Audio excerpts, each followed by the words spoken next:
Well, good evening, racing fans. Welcome to racing action from Grand River Raceway for this Monday evening. Our first race will go to post in approximately 20 minutes. Beautiful, kind of a warmish day in Elora, Ontario, but for the middle of September, we'll take it. And note the track condition listed as fast, the announcer listed as slow. We'll get a look at the changes. 10 dashes featuring the Ontario Sire Stakes grassroots.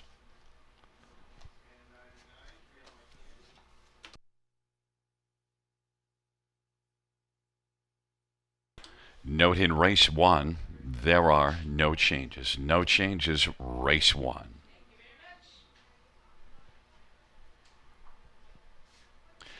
Race number two, number three, Amazing Wish. The driver will be Louis Waugh. Louis Waugh drives three, Amazing Wish. And number seven, Philly Sealster. It will be Bob McClure. Bob McClure drives the seven, Philly Sealster.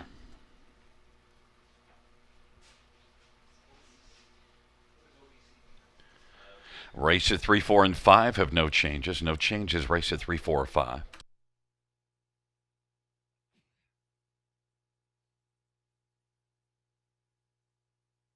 In race 6, number 5, Bright Green, changing blind to open bridle. That's blind to open bridle.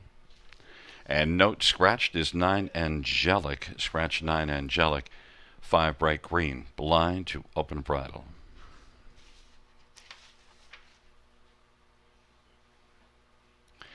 In the 7th race, number 6, Renegade Beach, scratched. Race 7, scratch 6, Renegade Beach. Number 8, Control the Smile. It'll be Jason Ryan. Jason Ryan drives 8, Control the Smile. Race number 8, scratched is 4, Ham Sandwich, and 5, Mossy's Art. Race 8, scratch 4 and 5.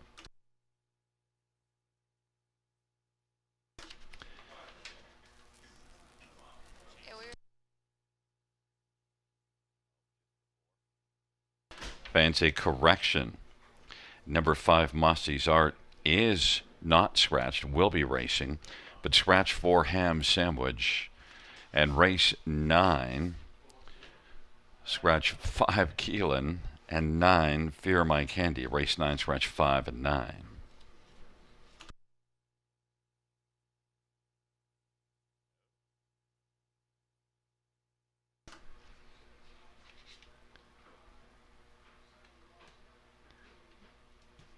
Race number 10 has no changes.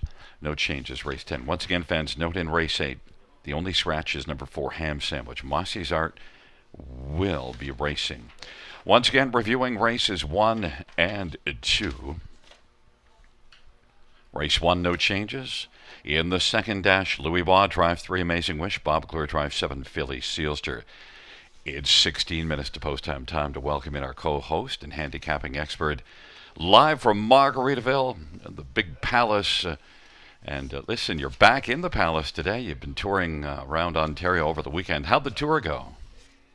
You know what? There was no tour actually, Gary. It was really sad. But on Saturday, I was all set to go to Hanover. Cleared the schedule for the day.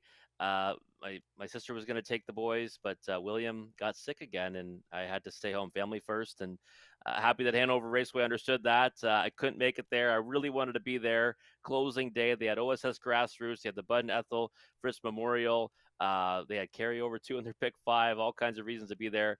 And I couldn't make it. So I watched and wagered from home and obviously was very active on social for it. But hey, family first. But Megan's now back from Salem. Megan went to Salem for the weekend with the gals, and she's home now. William's doing a bit better, and we're going to start off a real nice week here, right here at the river.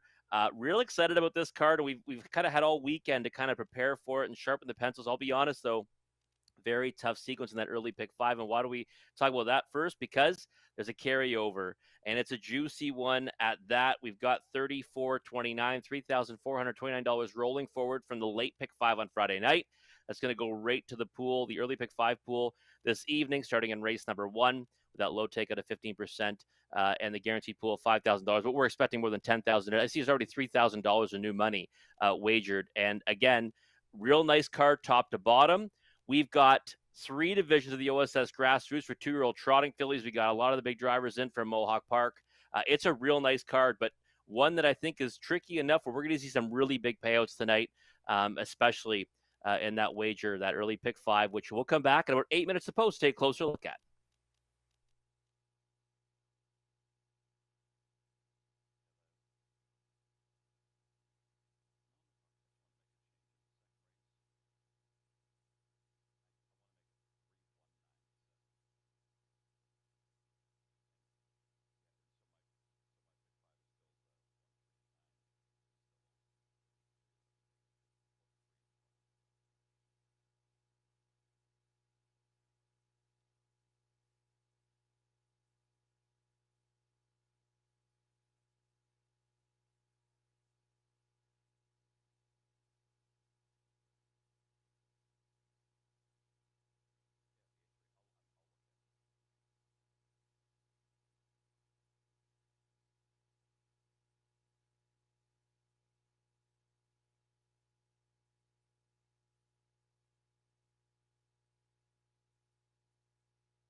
8 minutes to post the first of 10 dashes here at the river on a marvelous Monday. All that more marvelous because of a carryover we have in the early pick five, starting right away in race number one. $3,429 rolls forward from Friday night, and it's going to go right to that pool. The low take at a 15% already.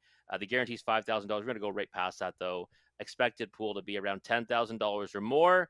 I'm really excited about this one because it looks like it has the opportunity to pay pretty well. We've got lots of youngsters in it, 2-year-old trotters and grassroots events. So we've got 2-year-old filly pacers as well. So I think this is going to be a real nice sequence, and hopefully we can give you a winning ticket with one of the ones that we suggest. Myself, Gary, and Conley have all mapped out our suggested tickets for you. Feel free to add or subtract as you see fit. For yours truly, I'm going to go just with a couple horses here in the first leg because, you can't really use them all in every leg, can you? And you can see right there, I don't have a single, which I hate doing. I really don't like not going alone somewhere because that gives you a big opportunity to then spread out somewhere else and maybe give you a chance to get down a big price. That I just couldn't do it in this sequence. I had to go too deep here in the opener.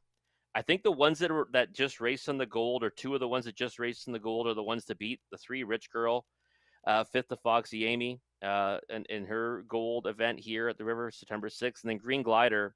I thought was a good fourth out of that same race. And we saw Trevor Henry had success last week with youngsters, the Colson Gelding variety, going to the engine with them.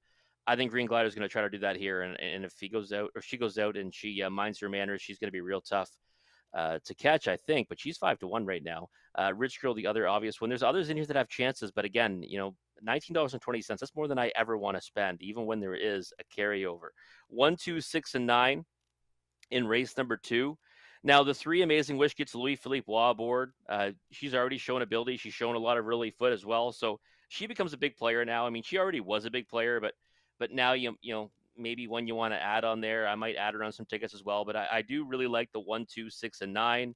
Intrigued by Lenny's Girl. That's one we really liked a little while ago, and last time out made a break in stride. Maybe this time around she can mind her manners with Trevor Henry aboard. Sentry Liberty, I think you have to have from the rail.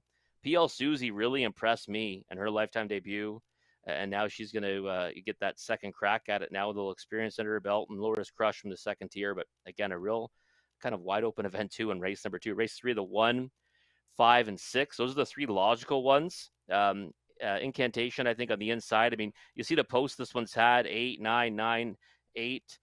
4 of her last 5. She's had to work from outside draws. Now she gets the pole position, but you still wonder. I mean, she won at Sarnia last time. How is she going to take to the pole position here? It's a tricky starting spot for a young trotter. So I couldn't go it alone with her. I went to the 5 and 6 Wings of Green, and I Believe in Angels as well.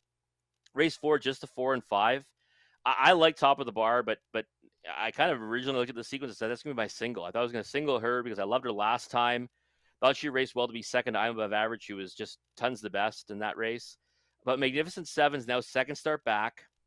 I thought the qualifier was good, and he just had a little too much work to do last time. I thought he finished with relatively tight lines and quite a bit of trot. I'm going to go 4 or 5 in there, but I recognize Top of the Bar is the one I probably should have come back to, but I think she might take more support this time out, and maybe Magnificent Seven becomes the more value play in race number 4. And then race number 5, just the 3 and 4, almost singled the 4 Ace 44 Bella off her latest. That was a real fine effort. Looks like she had all kinds left in the tank. But, the 3 Southwind Stratas, we always talk about horses that were racing at Georgian when the track was a little slower there. Well, those times you see there were affected by those slower surfaces, and I thought she raced pretty well in all of those efforts. Now, she's just 1 for 8 this year. Today's 44 Bell is just 2 for 18. So I'm going to go those two and hope they kind of line up in and around those two around the racetrack and hopefully get one of those down. $19.20. We're breaking the bank on a Monday. I'm sure Gary Guy spent half of that. I did. And listen, you always say to me, we'll take a look and see who I like. I'll tell you who I like in here. I like your picks because I have noticed over the few seasons we've been doing this, when we get to the 2-year-olds, you've got it over me. So really, fans, if you're looking at this, I'm going to give you my ticket, but listen to what Rob's telling you about these young horses because he does his homework.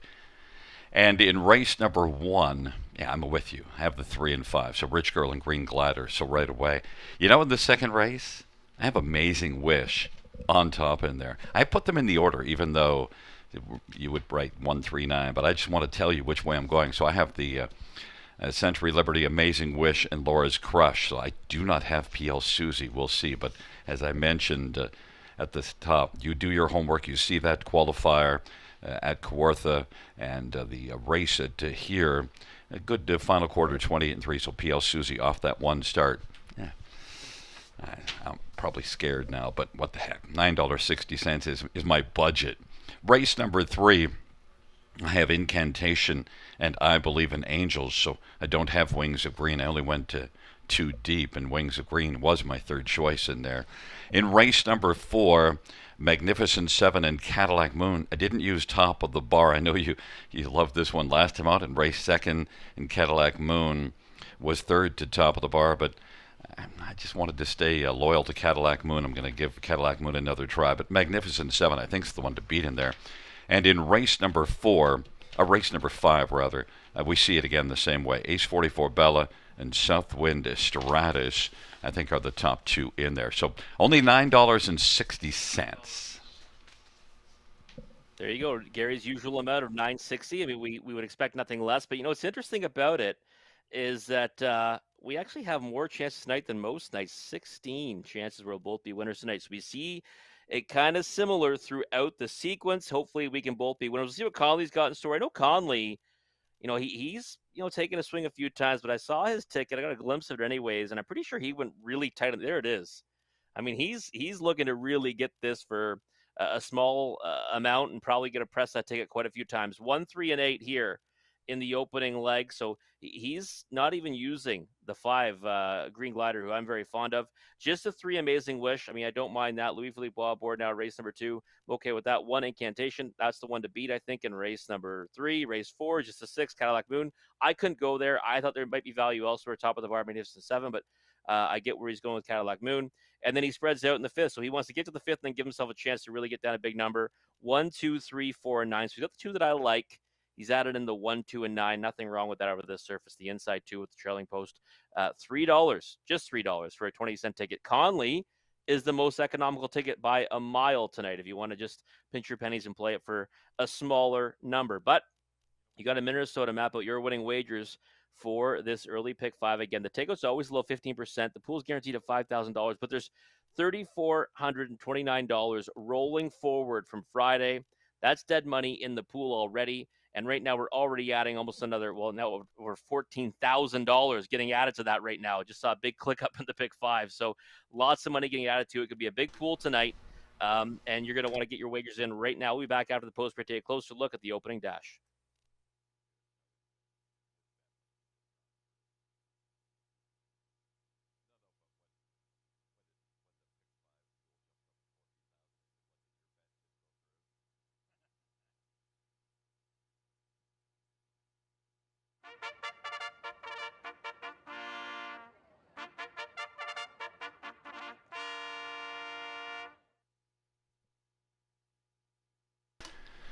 Field for race number 1.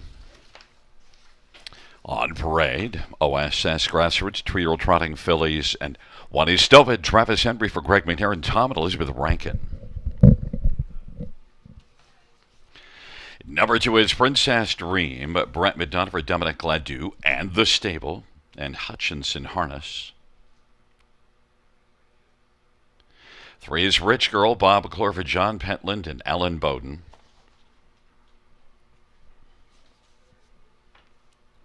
4 is Wells Fargo, Jonathan Drury for Sean Stacy and Hudson Stennebreds and Robert Gillespie and Diane Bertrand. 5 is Green Glider, Trevor Henry for Scott McEnany and Andrea Lee Racing Stables. Number 6, Georgia Sealster, Sammy Foley for Keith Jones and Doug McCarthy. And number 7, Green Man's Joy, Anthony Hahn for Dan Legacy and Brady and Brooke Legacy. Dan shares in ownership. Number 8 is Teller's Choice, Louis Bois for Luke Bland, Determination.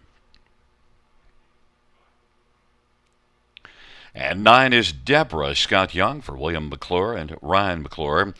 It is a field of 9 for race number 1. Let's get a look at this field of OSS 2-year-old trotting fillies. And, well, we're going to start off right away with number 3, Rich Girl. Bob Clore, John Pentland raced here in the gold, so we got to see this one in against a tough company last time out. What did you think of that start, Rob? Yeah, I've got the 5 on top here, Gary. We're going to start with my top Oh, one, Green pardon me. Glider. It's okay. We're off Don't to worry a about it. flying start. Yeah, we're off to a flight. Well, off to a gliding start with the 5 Green Glider. Hopefully, that's a sign of things to come here.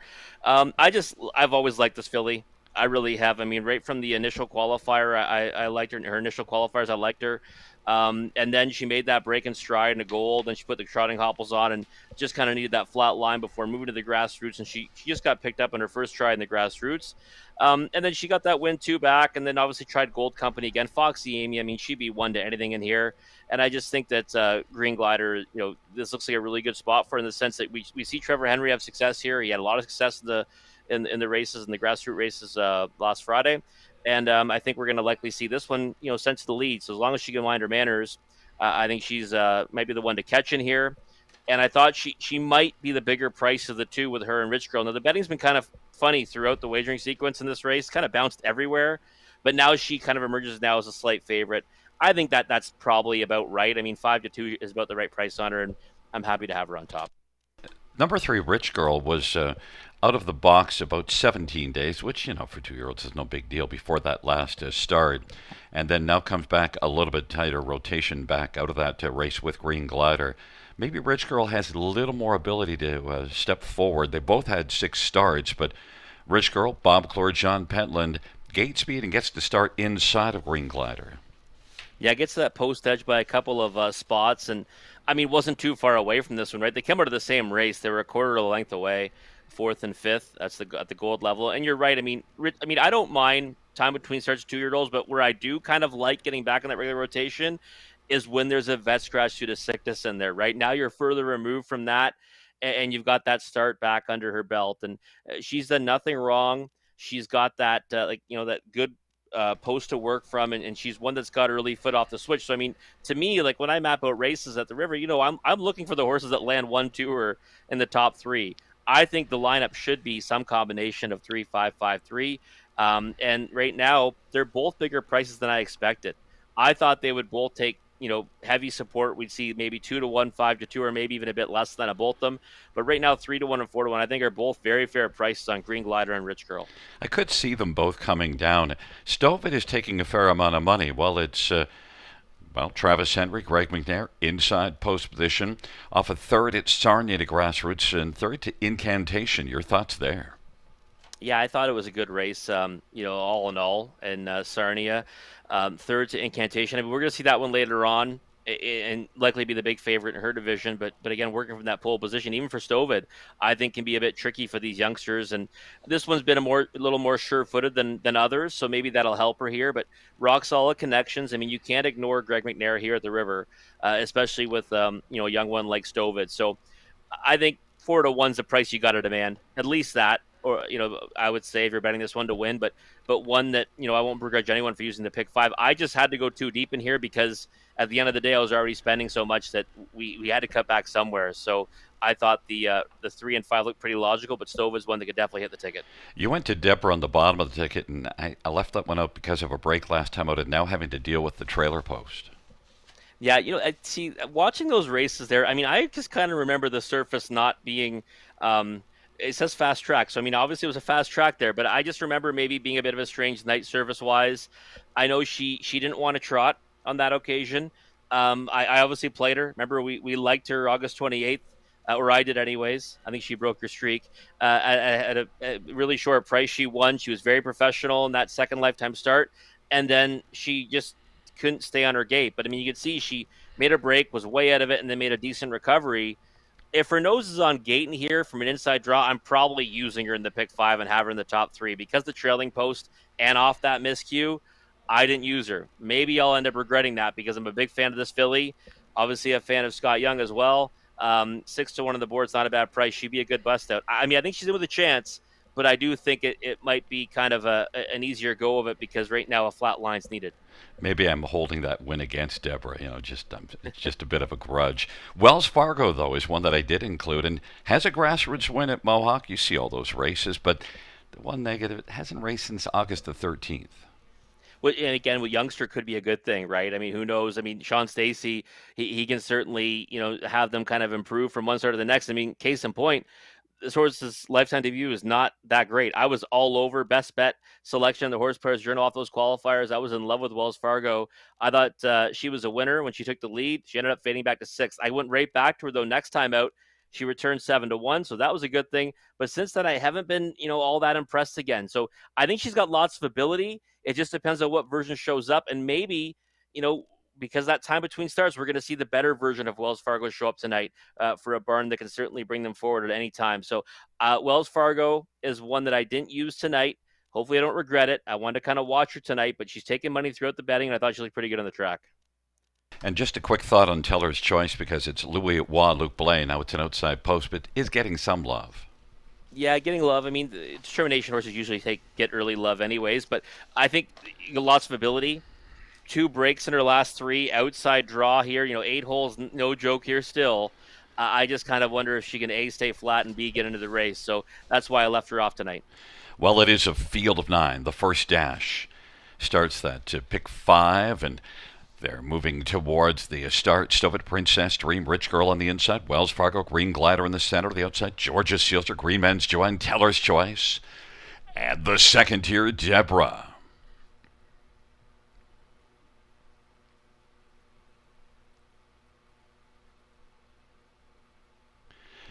Field of 9, race number 1. There at the start of the rough, Rich Girl flashes speed with Green Glider and Wells Fargo.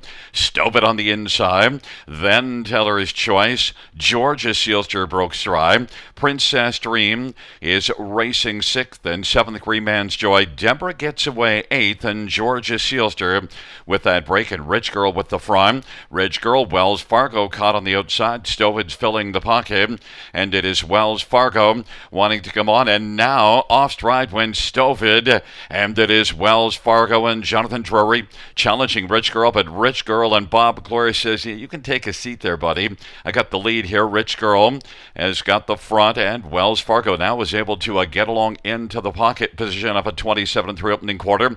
Field heads up towards the half. Green Glider is situated on the inside third, and then racing fourth as they work their way on into the backstretch is Teller's Choice.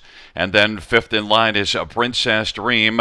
They head their way on towards the 3/4 of a half of 57-2. Rich Girl, Wells Fargo, separated by a length and a half. Green Glider now is going to glide on the outside. And Teller's Choice is on the back of Green Glider. Then Princess Dream and Deborah. But it is still Rich Girl as they head on by 3/4. Rich Girl off of 57-2 halftime and that 29-4 second panel breather. Rich Girl, Green Glider getting closer. Teller's Choice off stride Wells Fargo. Princess Dream, and now Deborah's kicking in late, and Deborah's coming really hard. It is Rich Girl, Green Glider, Teller's Choice, and Deborah's moved up into contention. On down the stretch where they come. Rich Girl, Green Glider, Rich Girl trying it on. Green Glider keeps on digging. Green Glider up the inside. Teller's Choice up the inside. Teller's Choice up the passing lane at 13-1 to kick off the pick 5. That was an interesting dash, and the passing lane is getting more and more alive, Robert. Yeah, it's passing lane comes to life in a hurry late in the meet here, right? I mean, we saw it kind of, horses weren't able to make up ground up the inside early on over the surface, but it's really changed throughout. I mean, just took a little bit of racing on it to really get that to be a hot spot here at the river. And now, interesting dash, right? I mean, we've got Rich Girl on the engine. Looking, pretty comfortable in the lead through most of that mile. Now, Stovid makes that break in stride. Looked like Bob wanted to let Wells Fargo go just to kind of maybe remove on that one. As soon as Stovid broke, he said, no, get behind me to Wells Fargo. And at that point, I think we're just going to probably see a 3-5-5-3 because Green Glider comes first over as the favorite. But here comes Teller's Choice, gets that inside ride. Didn't have to do any work other than getting away off the gate from the 8-hole. And punches through a 13-1. I mean, this is a big knockout to kick off this pick 5 sequence. And a lot of people that were, kind of discussing with me today were saying, This is one that might chalk out or might pay huge. I was on the latter of those two ideas. I thought that we're going to see a big payout in it. We got a carryover, and it's a tricky sequence. And here we go. I'm out. You're out. Teller's Choice, the winner at 13-1 opening leg. Well, a lot of people out. 30,000 in that pick five, by the way. And, well, we thought it was between the 5 and 3, and the 5 and 3 were pretty close to the finish, but they're second and third with Deborah flying up late to finish fourth. And that's one to watch because Deborah did not get off the gate well from the trailer post. Yeah, we're putting her on the watch list. I mean, I figure we would be anyways because Deborah was one, fond of before. I knew something obviously when a miss in Sarnia. I thought the service looked a little bit off that day. This time around back at the river race, fantastic to be fourth in there. And listen, at the end of the day, if you're still alive and you're kicking in this sequence, good luck. I mean, thanks for the support, right, everyone? Over $30,000 new money. We had the pool estimated at $10,000. They go over 30 plus the carryover amount. It's going to be a real nice little sequence to watch how it plays out. And Teller's Choice, $100,000 yearling, Louis Waugh, Luc Blais, strong connections, and just post position, but that's why it's 13-1, Robert. Absolutely. Post date's the only reason why I thought it might be too tough of a task, but Louis figured it out. It's an 8-5-3-9. Top four. Back in front of us is number 8, Teller's Choice, a 2-year-old By the Bank Bay filly. Owned by Determination, trained by Luc Blais. Louis Waugh is the winning driver. Second win for Teller's Choice this year at Lifetime. 156-4.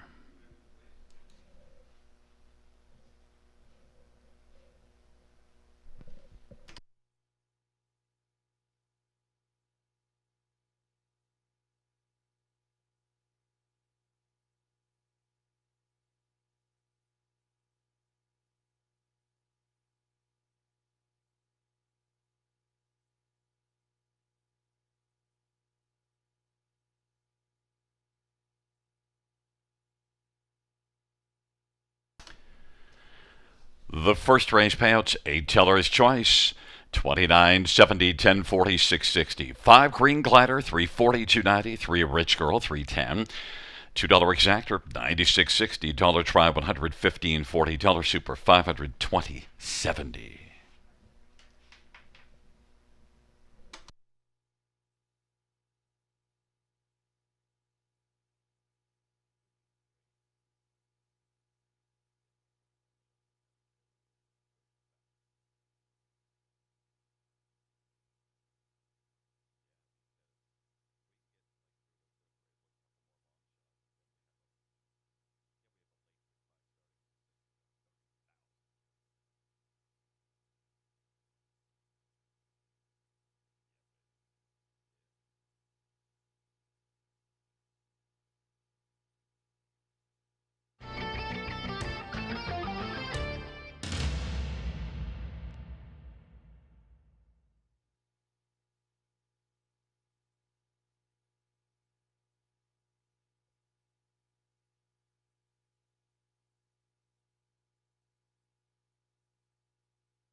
first race. Order of finish from the top is an 853-927-614. That's 853-927-614.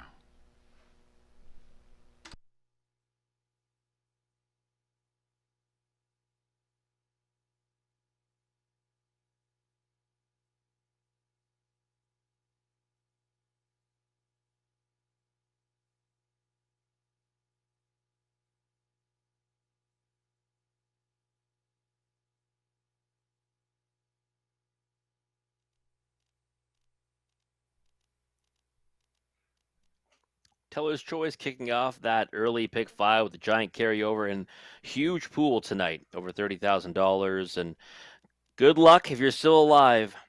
Teller's Choice wins out the passing lane at a big number for rock solid connections. And now, well, with me being out, even if it wasn't out, I'd be jumping in on this early pick four starting right here in race number two. Guaranteed pool $2,500, low takeout 15%, and I don't stray too far from my pick five ticket. I mean, we get busted out of that pick five, and this is the remaining numbers I had for the rest of the sequence: 1, 2, 6, and 9 here. Now, I did say I'd likely use a three Amazing Wish. Already kind of thought she had a chance, but now you get Louis Philippe aboard for the first time, so maybe go 1, 2, 3, 6, 9. But the ticket I've mapped out is 1, 2, 6, 9 here in the opening leg, kind of a wide open event. Race 3, the 1, 5, and 6. I think those are the main ones you want to be involved with there. Incantation's been racing really well. Winner last time, getting down to the grassroots, and Sarnia, Wings of Green comes into that same race, and Trevor Henry aboard this time now, and I believe in Angels was second to that one. So they all kind of came out of the same race. Thought it was a strong event as well. So 1, 5, and 6 in there for me. Just a 4 and 5 in race 4. Top of the bar, I thought raced really well last time. To be second, I'm above average. Kind of got stuck behind the leader. Cadillac Moon came out around that one late to grab the place spot. I thought Magnificent 7 was most intriguing out of that race, though, and now will be second start back, getting back on that regular schedule, over 18 this year, but has back class. Too deep in there for me, the 4 and 5. And then the fifth race, the money leg of all those multi-leg wagers, 3 and 4 for me. Ace 44 Bell, I thought raced really well last time. Southwind Stratus, I think will really like it here at the River. Has been off a little bit of time between starts, but I really believe that those races at Georgian are much better than they look on paper, especially time-wise, over a surface that was a little bit slow in the month of August. So $9.60, that's Gary's amount. That's what I'm going to spend in this early pick four. We'll see what Conley's got in store. I know he's really fond of this sequence. He's fond of the pick five. He's also fond of the pick four. He's playing it really tight. 3 singles to start it off for Conley. And it's always nice, right, when you have that kind of opinion, because you don't have to spend a lot, or maybe you spend a little more, and then you can kind of rock through. Now, we're really cheering for him, right, because he is alive in this pick five wager off that big winner in the first, Teller's Choice. So now he's going to try to walk the tightrope with 3 singles, just the 3 here. He's fond of the Test Wax and Trained Amazing Wish, Louis Philippe Wallboard. He's going to go with just that one. Then just Incantation in race number 3 from the rail. And then just the 6 Cadillac Moon in race 4.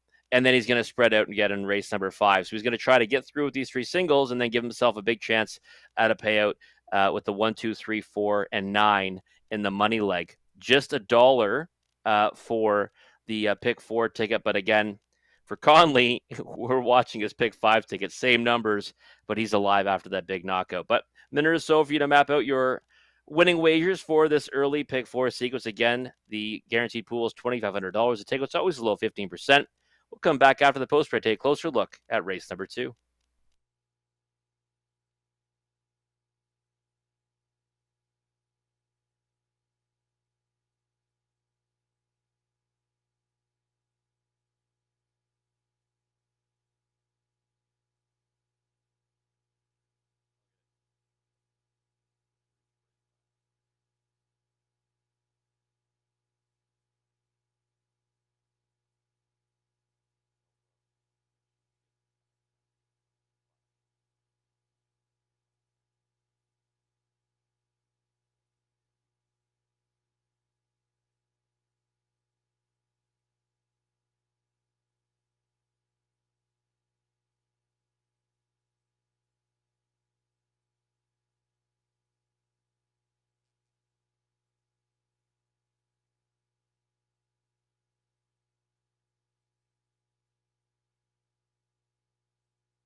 Field for the second. On parade, 1 Century Liberty. Austin Sorey for Joe Pereira and William Johnstone and William Gillen. Number 2 is PL Susie. Jason Ryan for Nick Ahern.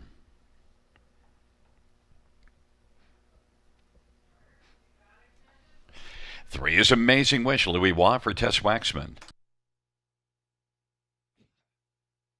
Sharing in ownership is Carmelo Shime. And 4 is Wickedly Smart. Anthony Hunt for Meg Crone and Keen Hahn and Thomas Gillis. 5 is Mexican Lolita. Brett McDonough for Corey Giles and Brad Gray.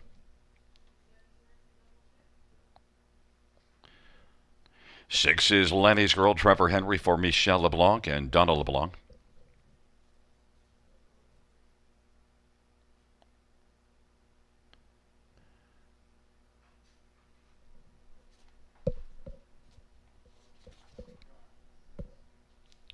Number 7, Philly Sealster, Bob Glover, Dr. Ian Moore, and Sally McDonald and Paul McDonald.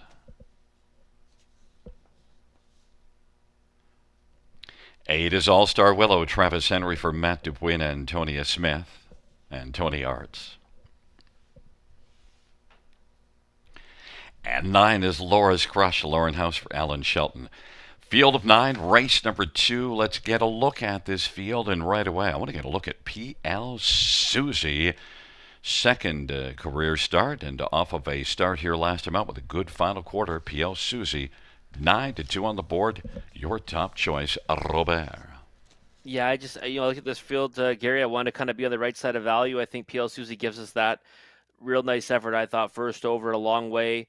And kind of hung around out there, right, with that nice back half, that nice final quarter. I thought it was a good effort first time out. You got a good education in it as well, and going to try that one on top in here. But I do think it's kind of a wide open event. And yeah, absolutely. Well, PL Susie, I think is going to take a fair amount of money, but this is an interesting dash. There are a lot of options, and 1 Century Liberty is right now a co-favorite. I thought maybe the 1 and 3 are the ones that are going to take the most money. Century Liberty, we do see this one racing here at the Prospect Series, flashed gate speed in that one. Yeah, and I had this one in Century Liberty as the projected favorite for me, just because coming into that grassroots event, third in there to Tricky Wiki, and even the starts before that too, racing against tougher rivals. The effort here over this service, August 7th, that's Century Lunar winning it, and she went a long way in the lead before fading back to third, but it was a good third in the end. So I think she looks like the most probable winner, over the course of time in this race, so she deserves to be the favorite, but I don't know how often that actually shakes out. So I couldn't take a shorter price on her, but I think 3-1 is pretty fair. I like your stab on 6 Lenny's Girl because one that we saw a good debut mile here, and since then, we just see that judges scratch weather and then breaks last time out. Well, the thing is, to me right now, she's the value on the board at 14-1, and I'll definitely be putting a little bit on her because that first effort, we loved it, right? She came from off the pace. She was really good. She just got beat by Top Cut. Then she's that scratch next time out. Then she faces Older. She makes some breaks in stride, multiple breaks. So did not want to stay on the pace on that occasion. You get Trevor Henry aboard this time around. And last time I thought, faced a pretty decent field. Our PL Susie comes into the same race. They got bet to the same amount almost. I just think Lenny's Girl's getting overlooked right now. I think she's with a big chance, 11-1. That's a nice number. In the first race, we faulted a horse because of a tough post position. Laura's Crush has a tough post position. Could we get the trailer post in here now? It's possible, especially, I think obviously we know the trailer post kind of the stock rises in that spot when the inside horses have speed. And you look at it, Century Liberty has all kinds of speed. PL Susie might be more interested off the gate this time around. And we know Amazing Wish what direction that one is likely going in. So I think that Laura's Crush is one also with tactical speed, might be able to follow those out to set a decent trip, maybe grab onto a helmet, and be in the mix throughout. The effort's been pretty good other than that one at Mohawk Park, which you can't really fault her for because, Duchess J.O. is the winner and she worked from post 8. So I think Laura's Crush is definitely with a chance here. Hit the board in 3 of her 4 tries on the B tracks, and to me, you can't really dismiss her. The one that's now all the way down to being a 5-2 favorite, and probably not all that surprising, Louis Watt added for the catch drive on 3 Amazing Wish. Yeah, and we think that is part of the reason why we see her take more support. She's going to take support either way, but that's why she's bet down to 2-1 now. I mean, we've seen Louis have all kinds of success when he comes here on Wednesday nights or when he's here for the grassroots events, and he's certainly familiar with the winner's circle here, and he gets aboard one that kind of suits his style too, right? He can get them off the gate and he can keep them alive to the wire, and she's one that has all kinds of gears. Just had a little bit of trouble finishing her miles lately, and that likely came as a result of that real tough race she had on Industry Day, right? She was such a rock solid winner as the favorite in her lifetime debut, and then that race maybe just kind of broke her heart a little bit, and that's why it's kind of been tough for her to come back to what she initial left. Maybe she fires today and comes back to that 2-1 on the board. To me, I mean, like I said, I would have added all the multi legs because of Louis. I still think that's a bit short on the win end. What do you think the plan is? Amazing Wish probably blasting to the front, or can Century Liberty beat that one to the front? Because I think Louis pointed, right? I think so. I think post three is going to be easier path to get to the lead, and I mean, if I'm the one, I'd be more than happy to sit a 2-hole trip to Amazing Wish. And again, there might be some other horses kind of trying to flash from the outside. Philly Seals was kind of interesting. I mean, that one showed a little bit of speed as well, so that would take a lot of support too at 5-1. But I think the most probable lineup is 3-1. And I did use Philly Sealster on the bottom of my ticket. Just a quick thought on Philly Sealster. This is one that we've kind of said in both those efforts, right? Kind of gone off at inflated odds for a horse, especially when sent out by Dr. Ian Moore. Thought it was a good lifetime debut. Last time out, I think just faced a pretty tough group. You know what I think of Miss Danny Song. So you get Bob McClure this time around. That makes it a little more intriguing, right? First time Bob, and maybe can work her way into the race at a decent price. Primetime Bob McClure with the drive on Philly Sealster. And the field is moving their way towards the start.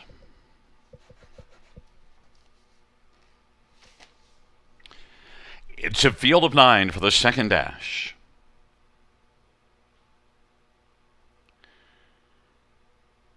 And the field is at the start.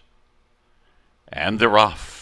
Amazing Wish with Philly Sealster. Century Liberty on the inside. Amazing Wish and Louis Bois. Century Liberty is second. Philly Sealster. Bob McClure is racing on the outside third. Now looks to take back and get on over to the pylons and works in front of Laura's Crush. Still working on the outside is Our Star Willow. Then it is back to Lenny's Girl, P.L. Susie, Wickedly Smart, and Mexican Lolita. Amazing Wish. 2-1's got the lead with Century Liberty also at 2-1.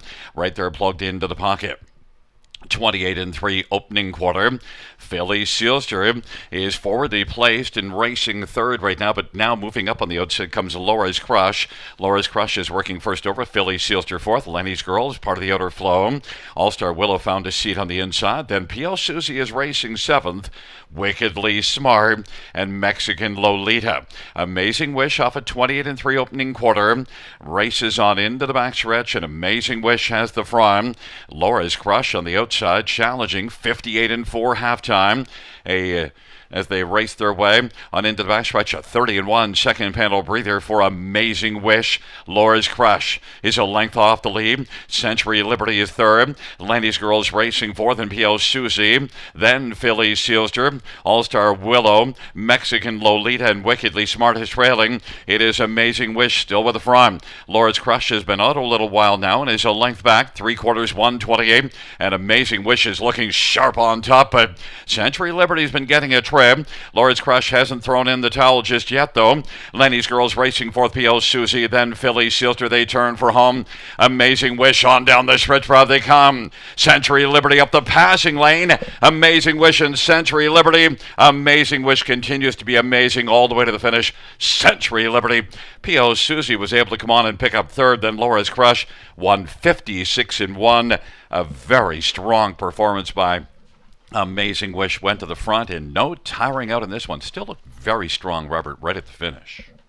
Yeah, certainly did. I mean, obviously had the tell-time on her side. I mean, you look at the other races, right? I mean, that race on Industry Day, 26-4, 54-3. This time around, 28-3, 58-4. I mean, obviously that's more what you're looking to get with a with a 2-year-old pacing filly who's still learning the ropes. And yeah, it's a big rebound for her now, right? I mean, she was better last time, third in a field where I loved Vendetta Blue Chip. I thought that was a real tough rival. She gets Louis aboard this time around. It's a well-rated mile. and she gets the job done. It's funny, I know they're two favorites in the end, but we trip handicap live here, and I mean it was pretty easy to do. It's going to line up 3-1, but I always say, right, if you bet the lineup here, you'll do pretty good in the long run, and that was the lineup. That lined up that way, it finished that way, and my top pick, PL Susie. We're going to come back to her, Gary. I thought she raced fantastic from off the pace. Absolutely, and did you see this one moving late? But it was the 3-1 show, and also you saw Louis Watt time the gate up beautifully. Saw how he got out. Yeah, he did, and that's the thing too, right? Philly Sealster tried to leave with them, but the acceleration on the inside of the gate. I mean, sometimes you can kind of keep on, driving to the lead from outside post. They just had all the momentum, both of them, the 3 and the 1, and Bob had to drop into the 3 hole. At that point, I mean, when you see 28 and 3, you think, okay, there's a reasonable second panel. It should just be one of these two, and that's the way it played out. Laura's Crusher, that was good first over. I mean, certainly threw her out of the ring and kind of bowed it out and just missed out on the show spot. But PL Susie's the one that is my takeaway in that race, because I thought she raced really well first time out. I think she raced even better this time, finishing in the same position. So we'll look for her next time out. After now, she's got a couple starts under her belt. Well, my top three were 319, but I needed to throw in your pick, PL Susie, in order to get that superfecta. There you go. Well, that's not too hard then, right? I mean, and again, it is kind of chalking the top of it, but I still think it's going to pay pretty decent, all the exotics, because this was kind of a wide open betting race throughout most of the betting cycle. And it is a 3-1, 2-9, top four. And coming back in front of us will be number 3, Amazing Wish, a 2-year-old Better as Wish Brown filly. Tess Waxman, the owner, along with Carmelo Shime. Tess Waxman is the trainer. And the winning drive and the double to Louis Philippe Bois. 156 and 1 is the mile time for Amazing Wish.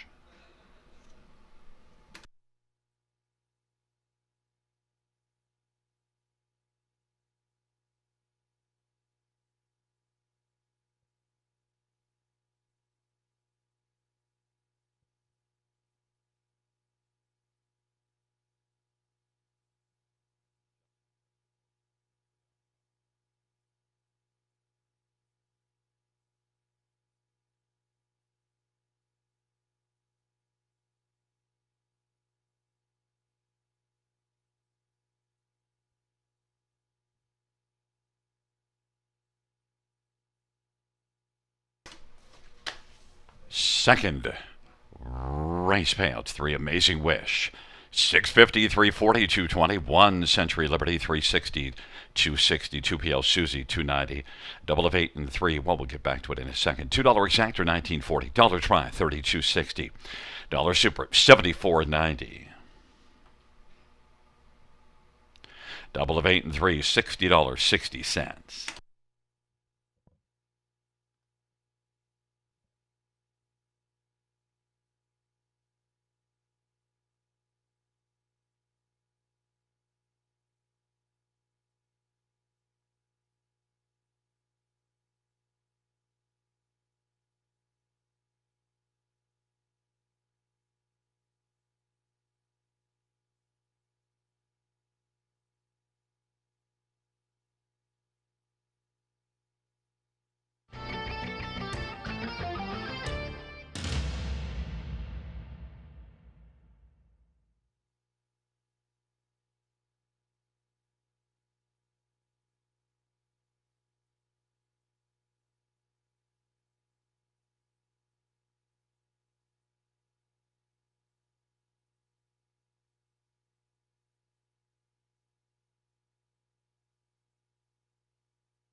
Second race, or her finish from the top, is at 231-896-754. That's 231-896-754 on the bottom.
Field for race number 3 on parade. 1 is Incantation. Garrett Rooney for Jeff Williams and Robert McIntosh and Tyrone Valley Farms, also owning Robert McIntosh Stables.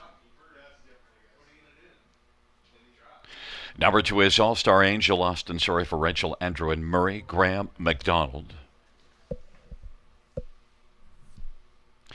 3 is Alarming Louis Bois for Keith Jones and Maggie Jones and Susan Hurd. 4 is Tricky Trish, Scott Young for Benoit by Edojan Hut Racing. 5 Wings of Green, Trevor Henry for Paul Davies and Nicole Davies. Number 6, I Believe in Angels, Anthony Hunt for Meg Crone and W. Donovan. Number 7, Lily Lace, Bob Clore for Mark Etzel and Dr. John McKnight and Robert Newton and Peter Porter.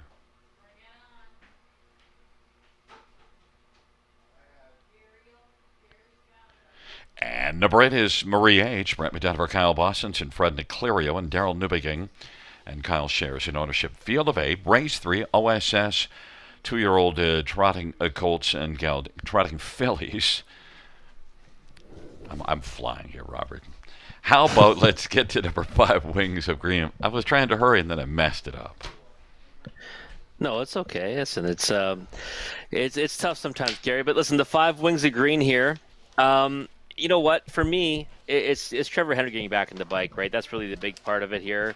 I mean, trainer Paul Davies hands the lines back over. We always like that, right? When we see him hand the lines over to Trevor. He has a lot of success with that. Was a winner in the grassroots 3 starts ago, granted at 24-1, but then followed up with a winner non-winners of 1 as well at Mohawk Park. And I thought last time out in Sarnia just didn't really have much of a chance the way the race developed. Get away 7th off the gate from post 9. Post 9, there's a outside starting spot. It's not a trailer like it is here. And it's very easy to get spun out and basically have no chance the way it all plays out. And when the middle half's in more than a minute, good luck trying to get into the race. So I thought it was a good effort to be 4th. Trevor back in the bike, no stranger to the winner's circle here. And I thought that we'd be the bigger price than Incantation, who I think looks like the one to beat. But I just think she, maybe a bit vulnerable from the pole position. And Wings of Green 2 starts ago was 9th by almost 12 lengths back at the quarter and yet came on to win. So huge effort there. And a winner in a grassroots. Has a grassroots win. Look, 1 Incantation you had to think will be the favorite. And you saw that one at Sarnia make a big sweeping move from off the pace to win. Yeah, it was. And this horse I thought's raced well.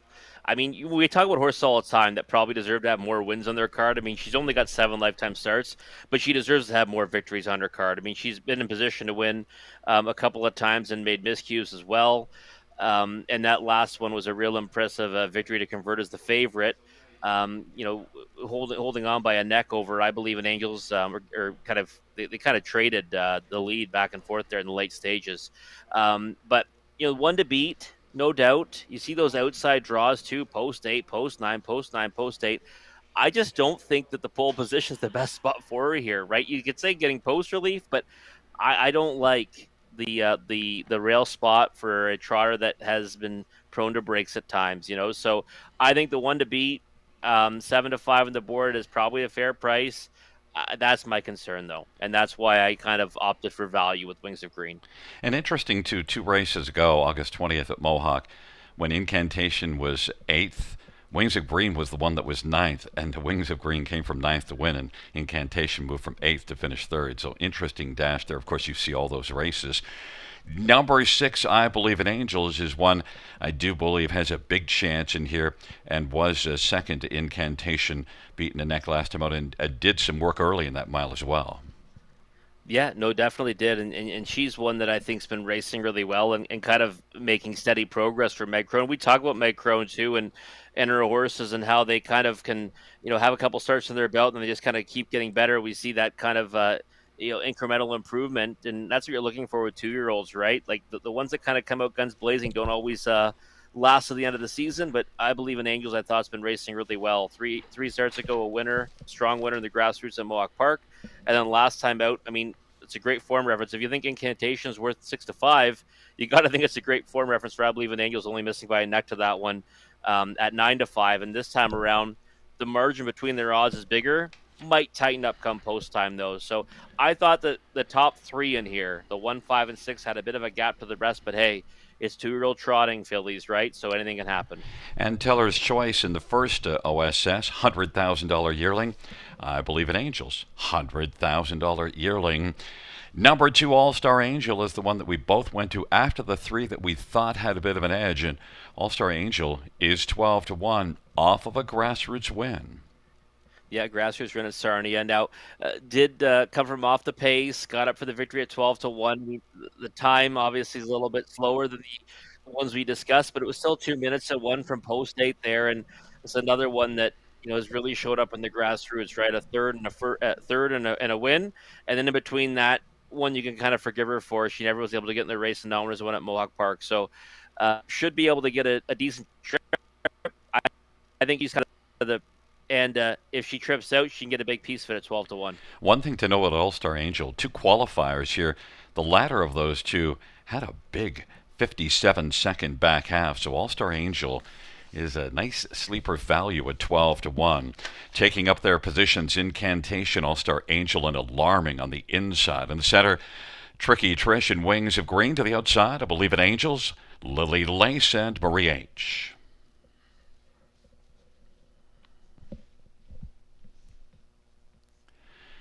It's a field of 8 for the third.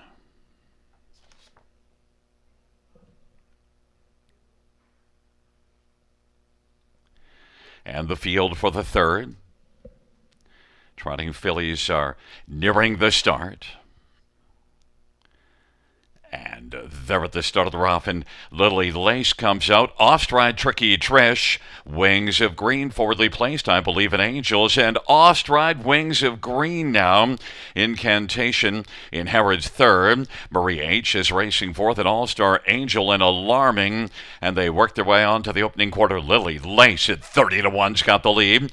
I believe in Angels is second. Incantation dropped down to 1-5 on the board. And Garrett and Rooney's racing third. And I believe in Angels now wants to move on up. I believe in Angels is going to come on and try to clear to the front and is able to do so. Lily Lace is racing second. Incantation is racing third, still on the inside off that opening quarter of 28-3. The field heads up towards the half, and then All-Star Angel is moving on the outside, and on the inside is Marie H. They work their way up towards the half, and then it is back further to Alarming, who is racing sixth, and then seventh is Wings of Green with a lot of work to do. I believe in Angels. Incantation now is quickly moving up on the outside. Incantation looking to track down I believe in Angels, and I believe in Angels. I believe has got a serious challenger on the outside in Incantation, but I believe in Angels holds a lead of a half a length over Incantation. Then Lily Lace and All-Star Angel is looming second over, and racing fifth now is Marie H. and Alarming is sixth off a half of 59-1, 3/4 127-4.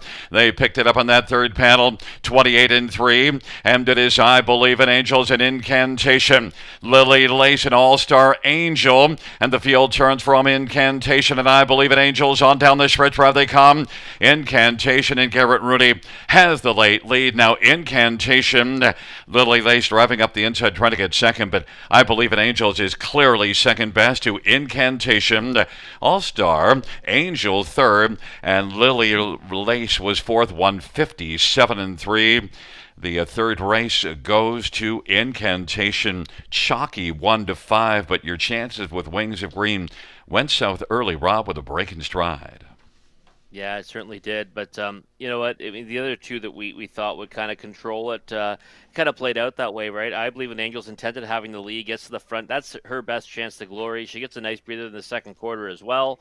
But Incantation, perfect steer from Garrett Rooney. And when you got the best horse in the race, first over, it's the place to be, right? I mean, first over has proved to be a nice spot here at the River.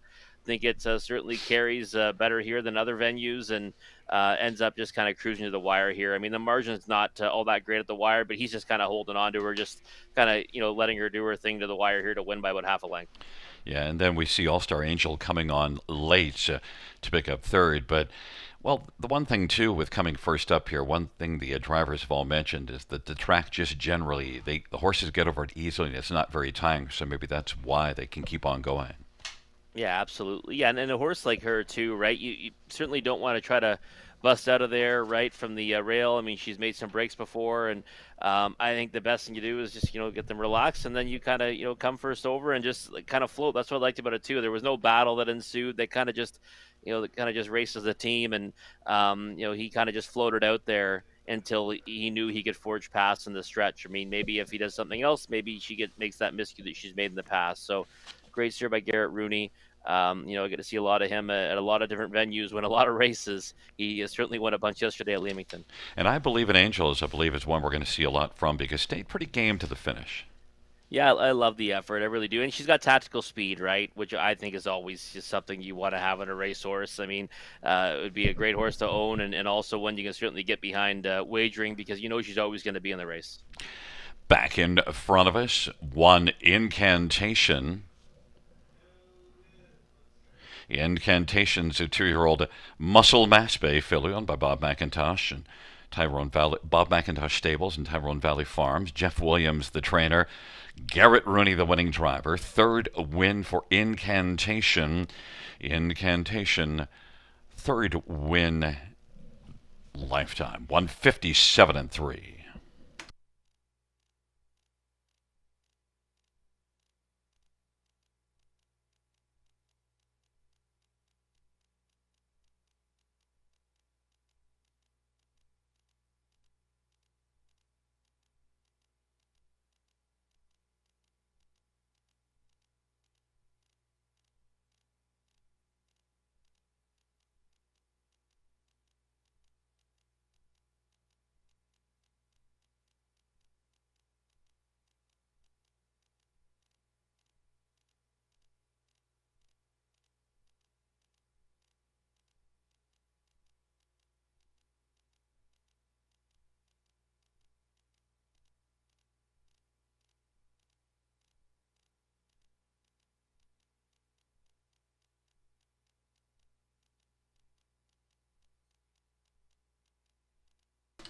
The third race payouts, one Incantation. 260, 220, 220. Six I Believe It Angels, $373. And two All-Star Angel, $340. $2 Exactor, $910. Dollar Try, $1125. Dollar Super, $76.40.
Third race, order of finish from the top, 13587246. That's 13587246.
Field for the fourth on parade.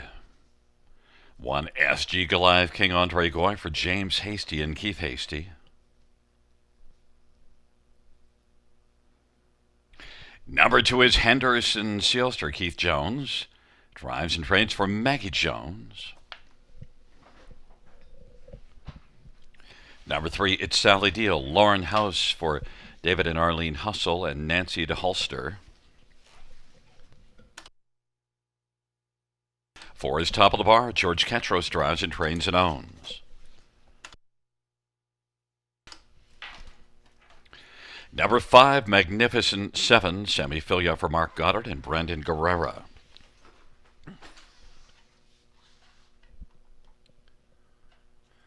And number 6, Cadillac Moon, Jason Ryan for Mark Goddard and Howard Kaufman of Bryn Mawr and Joshua Kaufman.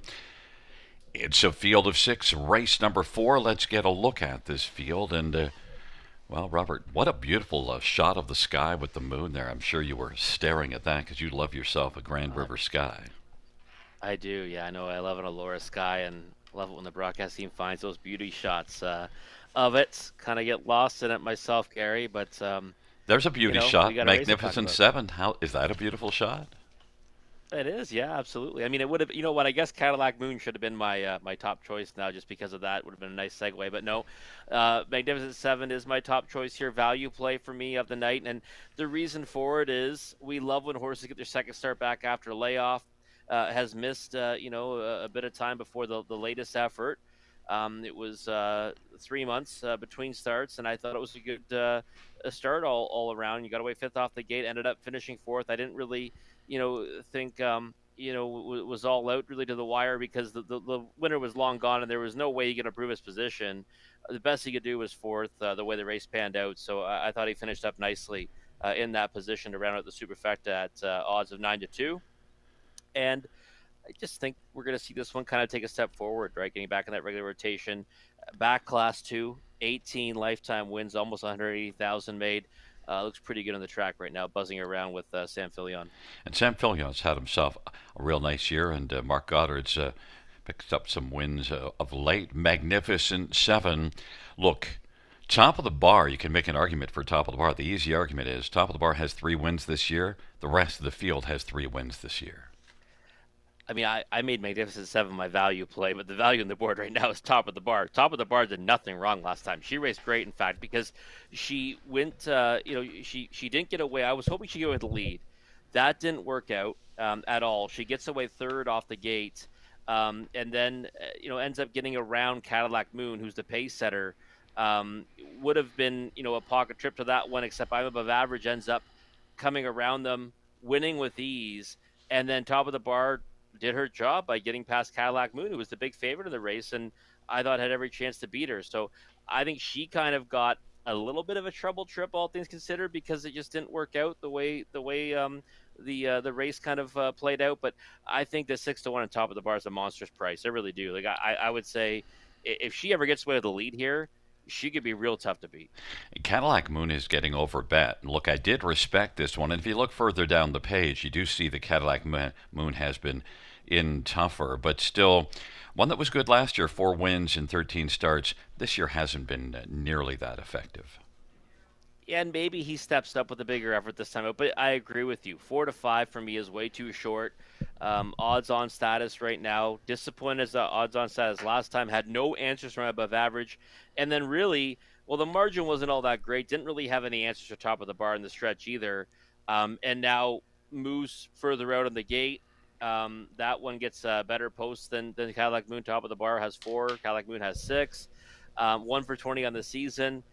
I thought the Cadillac Moon looked like a play against in here, and I actually thought we'd see Top of the Bar take a lot more support, and then Magnificent 7 would be the value, but it's not playing out that way right now. So definitely capable. I know Conley's cheering for Cadillac Moon because that would give him his third single, right, in the middle of the sequence, and have him alive to the money leg. So I'm kind of cheering for Cadillac Moon in that regard.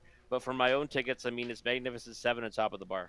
Conley spent only $3 on that pick five. I think he might be wishing he spent just a touch more money now if he didn't know he was going to be this Yeah. deep into it, because he's got a bunch in the fifth race. This is the problem race for him.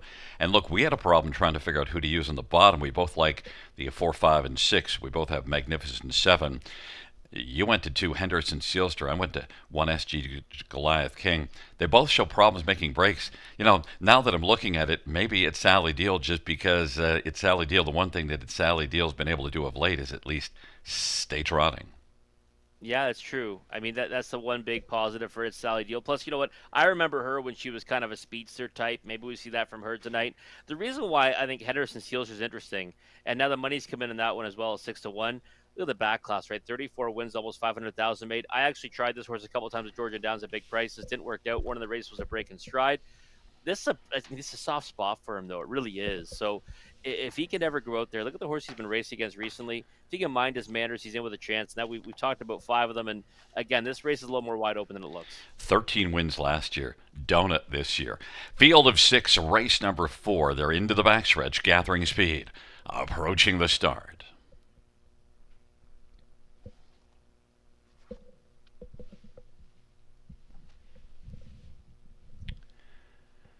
Field for the 4th race.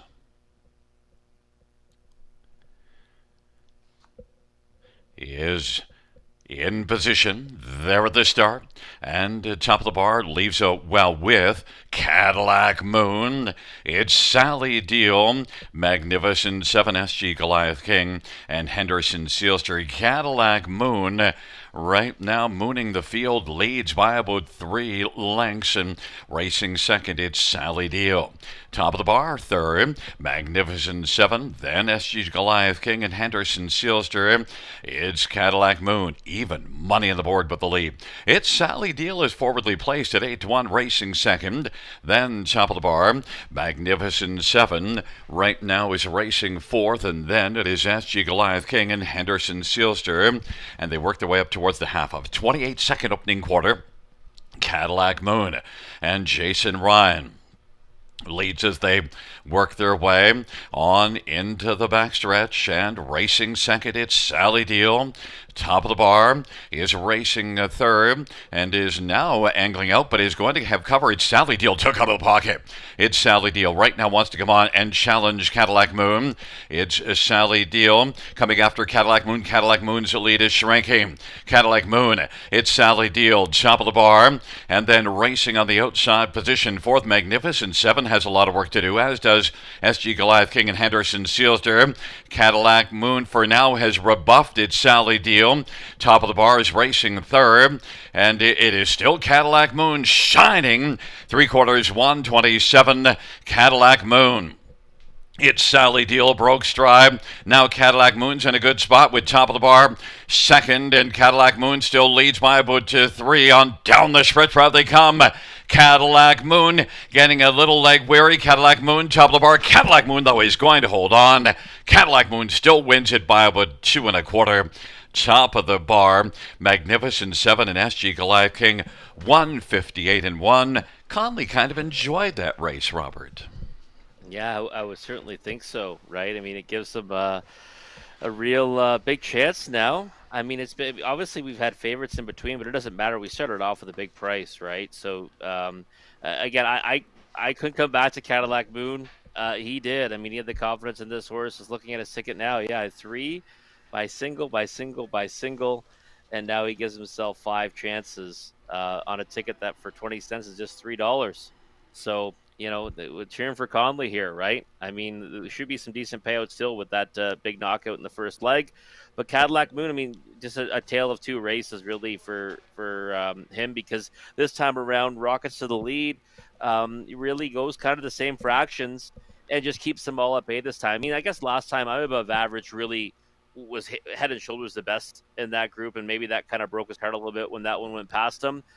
This time around, he rebuffs the challenge of It's Sally Deal, who popped the pocket on him. And then even though top of the bar had a little bit of trot late, didn't have anywhere near the horsepower to get to Cadillac Moon, who ends up being an easy winner. Yeah, and even though they come home in 31-1, at that point Cadillac Moon's built enough of a cushion that it doesn't make a difference. And I jumped off. I bet Cadillac Moon last time out, and kind of disappointed. And what you said probably makes sense because this time out, Cadillac Moon did not disappoint. Yeah, and I mean, I wasn't on him last time, and I wasn't on him this time. I'm just looking for a reason why he can kind of close it out this time, right? And it makes I get some sense because again, I'm above average. I thought raced especially well in that effort, and now you've got top of the bar. I thought raced well again, all things considered. Just you couldn't get there, and Magnificent Seven late on the scene. Probably come back to that one next time again. But and no doubt about who the best one here was. Cadillac Moon. We'll cheer for Conley. And I did get an SG Galactic King as my fourth choice at 35 to 1. Tried to figure out who to use on the bottom. But on top, well, we didn't have Cadillac Moon, but there is Cadillac Moon in front of us. And Cadillac Moon, Jason Ryan is the winning driver. 4-year-old Muscle Hill Bay Gelding by Howard Kaufman, Bryn Barn, Joshua Kaufman, Mark Goddard, the trainer. It's the second win for Cadillac Moon this year and sixth lifetime. 158 and 1.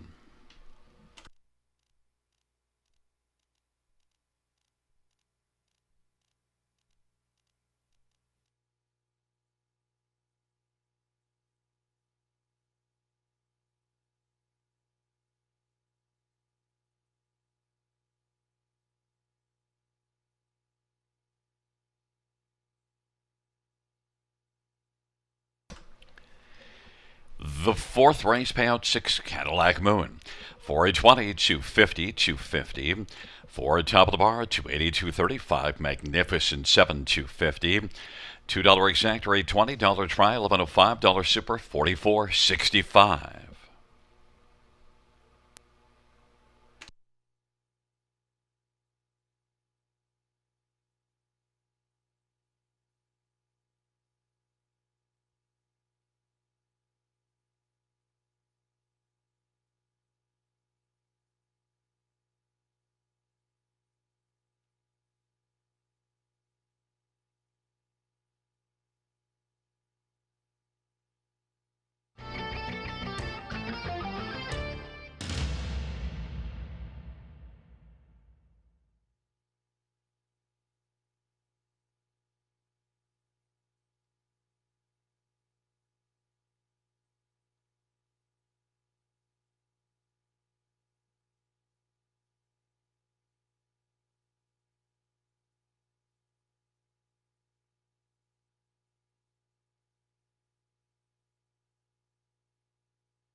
Fourth race or finish in the top. 456231. That's 456231 on the bottom.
Field on post grade 1, Ace 44 Lady. Get ready for Ken Fritsch and Clayton Fritsch and Jim Wilson and Rick Carrier. Number 2, My Last Kiss, Sammy Philga for Julie Walker and Francis Richard and Dr. John Bradbury. Number 3, Southwind Stratus, Austin Story for Rachel Andrew and Murray Graham McDonald.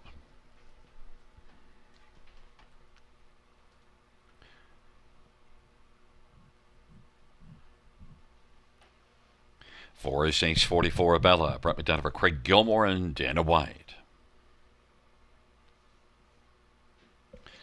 Number 5 is Big Nipper, Mike Horner, tries and trains for Doug Wilson. 6 is Stilton Gold, Jason Ryan for Harry Martin. Number 7, Geminar, Nick Stewart for Larry Fitzsimmons.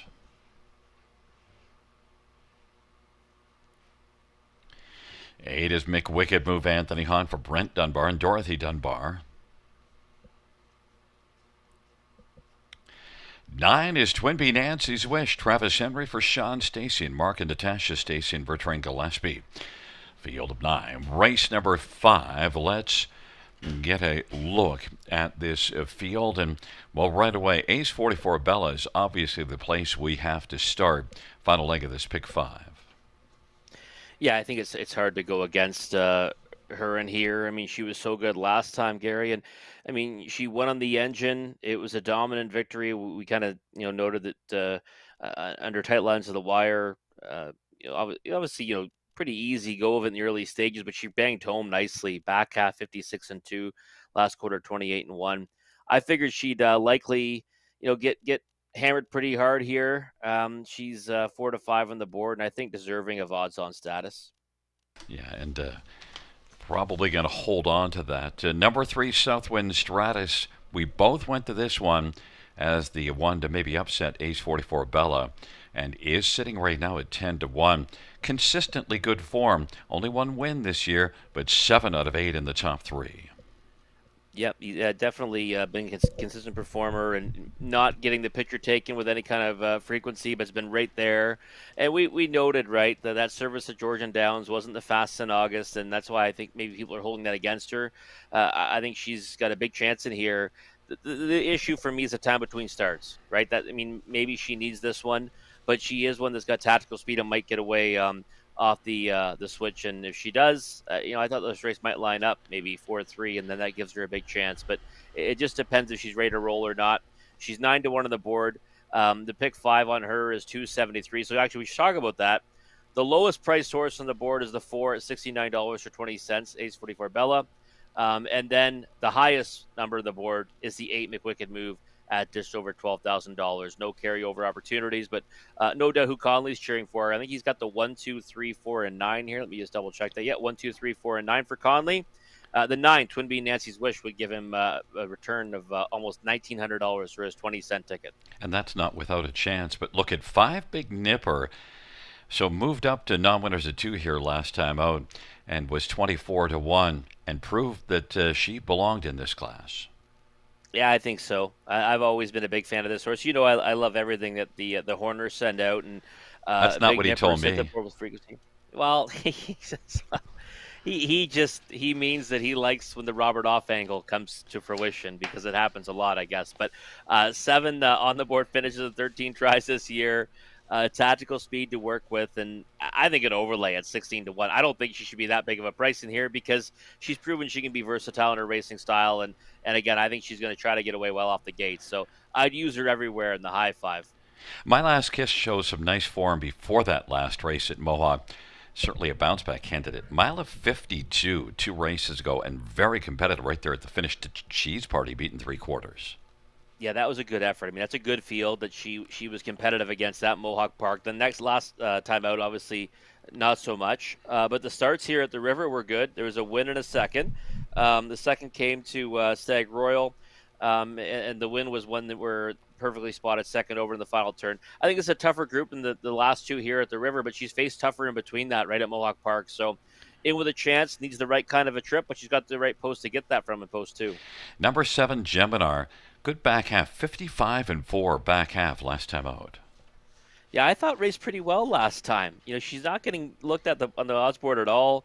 25-1. She's the one that might, hurt my feelings a bit for not getting this pick five if she ever wins $8,600 for a 20-cent ticket, almost $8,700 for a 20-cent ticket. And I thought raced well, all things considered, last time. Stayed kind of at the back of the pack, made some gains on the inside, and kind of was in tight quarters before coming forward for third. Kind of intrigued by her a little bit in here too, right? 3 on the board finishes in each for last 3. I think she can land somewhere in the high 5 and really spice it up at 25-1. And the one that Conley would love the most, Twin Bee Nancy's Wish. I used this one on the bottom of my top 4. And Twin Bee Nancy's Wish, you see a big closing effort here, August 5th, Industry Day to win. Yeah, it was a good effort on that occasion. I thought last time raced okay as well. Now, the thing is, for Conley, I mean, you playing numbers and post positions, you got the inside 4 in the trailing post. You got logical horses. I'm hoping he can close it out and maybe get one of his bigger numbers down. And a $3 pick 5. He needs cred for spending only $3 while I went $9.60 and you broke the bank and are sitting on the sidelines cheering for Conley. It's a field of 9 for race number 5. Ace 44 Lady, My Last Kiss, and Southwind Stratus. In the center, Ace 44 Bella, Big Nipper. To the outside, Stilton Gold, Gemini, McWicked Move. And the second tier, Twin Bee Nancy's Wish. Sorry to bring that up, Rob. It's a field of 9. Race number 5.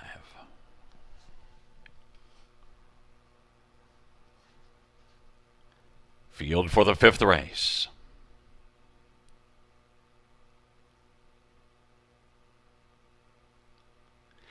They're at the start and they're off. And getting it alertly, Southwind Stratus, My Last Kiss, Ace 44 Lady, Ace 44 Bella, as the field charges into the turn, and McWicked Move is on the outside, racing into the front 4.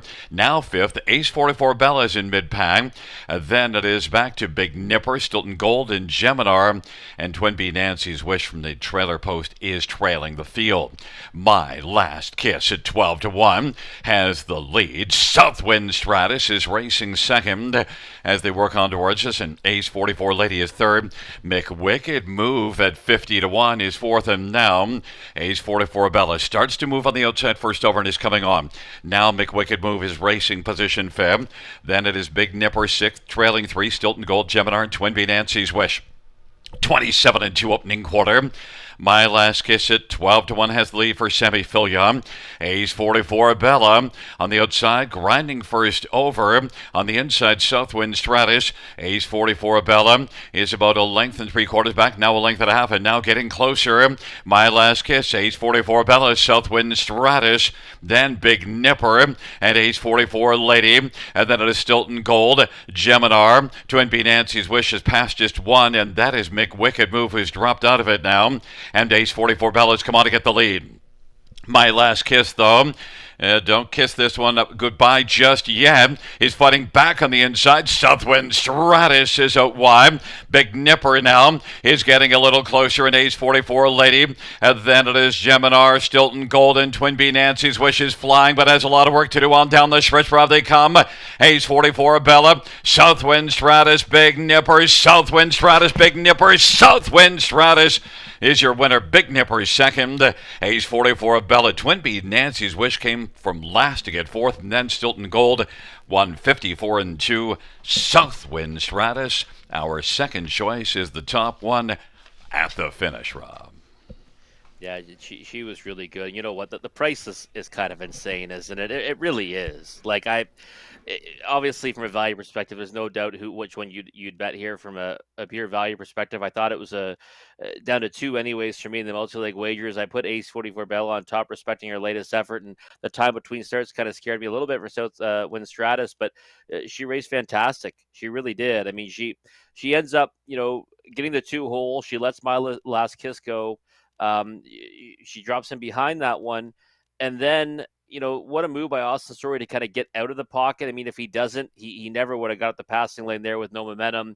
He ends up on the back of Ace 44 Bell, then comes around that one 3 wide, and then holds off determined Big Nipper. Another one that we thought was an outrageous price at 26 to 1. I mean, this is one of those races where I might be a little bit sick. I didn't play a big spread ticket in the high five because this was pretty gettable, all things considered, with some real big prices, because I thought that Bull, Southwind, Stratus, and Big Nipper were completely overlooked in the odds board. Conley in the stretch reps going, no, no, no to the 5. Well, yeah, of course he is. I mean, it's a good result for Conley. I mean, listen, hats off, right? $273, which I think is actually a real nice payout on this particular horse because, like I said, I thought this was kind of a two-horse race between the 3 and the 4, and a Big Nipper splits them. Yeah, 273 for 20 cents. He spent $3 to get it. I think he'll take that all day long. And then in his pick 4, I mean, not as big as a return, obviously, but I think he spent $1 and he got back $21 for a 20-cent ticket. So congrats to Conley tonight. He's been on the doorstep of some real big cash. He's had some heartbreaking defeats. I'm happy he gets one home tonight and does so in style. And keep an eye on Twin B Nancy's Wish next time out. Came from last and was flying late. Yeah, definitely did. You'll watch this high five now, right? We'll have to keep a close eye on it here. We got some big numbers all around the big favorite at 1 to 5, right smack dab in the middle and third. It's a 3-5-4-9-6 top 5. And number 3, Southwind Stratus, a 3-year-old Better's Delight Bay filly, owned by Murray Graham McDonald. Rachel Andrew, the trainer. Austin Sorry, the winning drive. Second win this year for Southwind Stratus, 154 and 2, and the 4th win lifetime.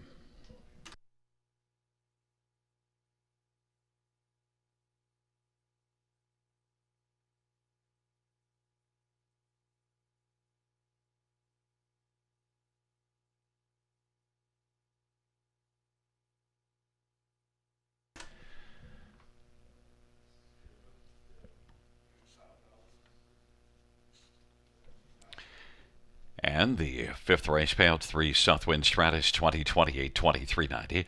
5 Big Nipper, 1967, 40, and 4 H44 Bella, 220. High 5 carryover, $3,570. $2 exactor, $352, $30 try, $490.75. Dollar pick 3, $24.85. Dollar pick 4, $105.40. Dollar pick 5, $1,367.80. That's the $1 pick 5.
Fifth race, or finish from the top, 861-325-794. That's 861-325-794 on the bottom.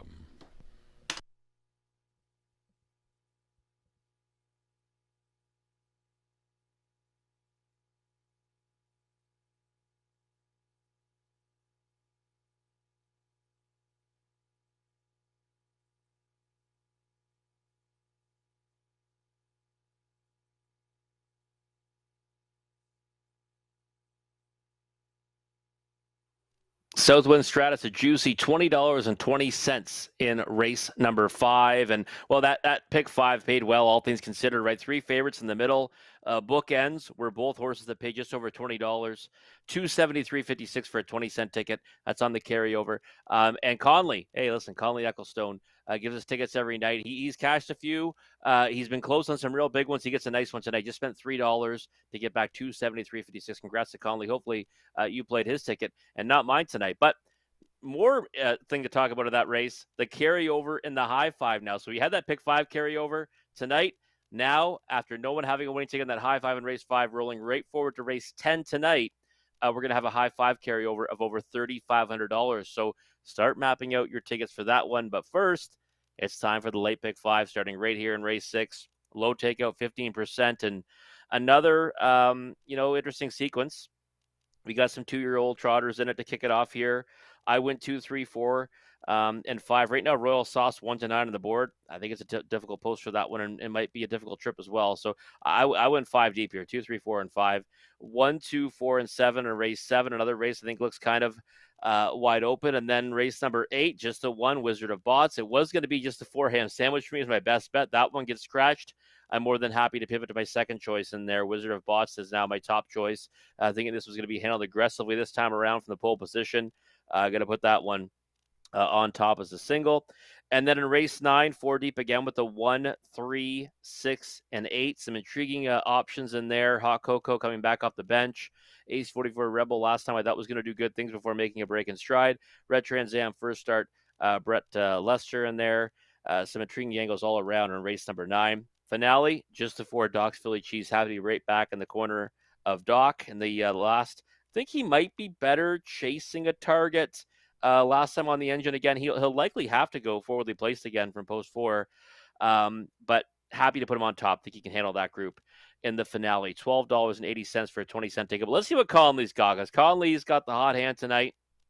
Let's see what Conley's got in this late pick 5. He'll be firing for sure, right? He's got more money in his pocket now, no doubt. 2, 4, 5, and 7 here. So we've got 3 similar horses. He's got Royal Sauce. I decided to take a chance with Wilma Fingerdew, the 3 on my ticket at a big price. 2, 7 for Conley in race 7, Century Gigolo, and easily the best. Then he goes 1, 6, Wizard of Bots, and he's sporty. 1, 3, 4 in race 9.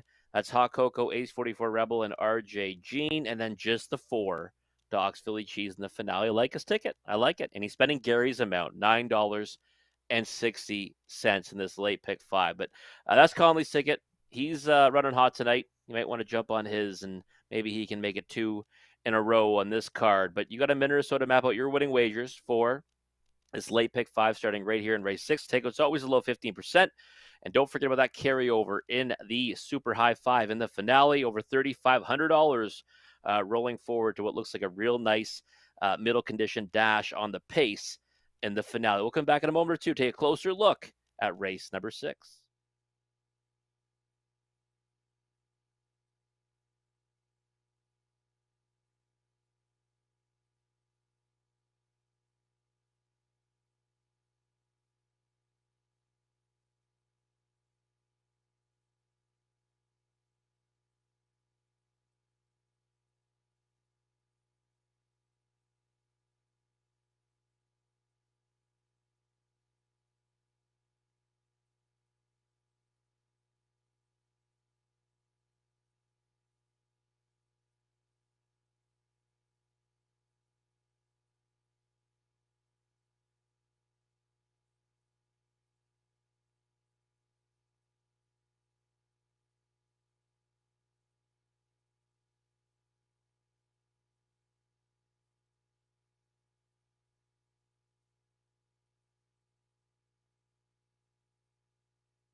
Field 4, Race 6 on Parade 1, Seamstress, Brett McDonough, Jeff Williams, and Robert McIntosh.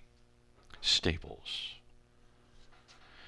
Number 2 is Ivy Lynn, Sammy Fillion, Jean Tournier, and Jean Mondu. Number 3 is Wilma Fingerdew, Nick Boy for Dr. A.J. Peter Johnston, and Kirk Thomas. Number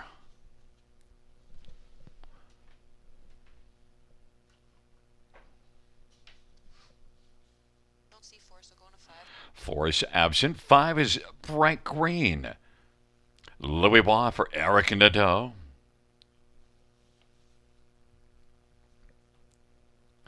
Number 6, Resolve Indeed, Daryl Thiessen for Harry Polton and the stable.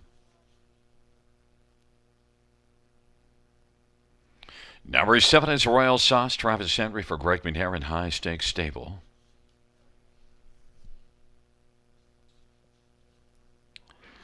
Eight is Trick Serve, Matthew Bax for Bax Stable and Ken Bax in Gaelic Stable.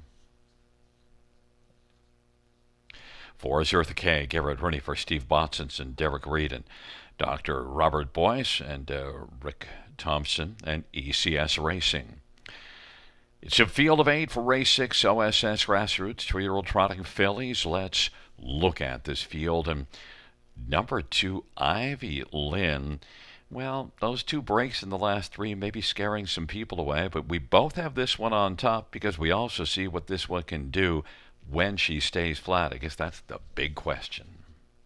It is the big question, and that again, I don't think we see 6-1 come post time. I don't think that's even possible because she's very talented, and that victory, back-to-back victories at Mohawk Park were both ultra impressive. She did it by a combined margin of 8 lengths over the 2 races. One was in the grassroots, and it was a kind of a throttled down victory for her from post 9. Now, since then, 2 breaks and 3 tries. Did stay flat 2 back. That came against a good one in Foxy Amy, who we just recently saw win at the gold level here at Grand River. So, I mean, yeah, these prices have to even out, I think, come post time. 7-1 just seems ridiculous to me.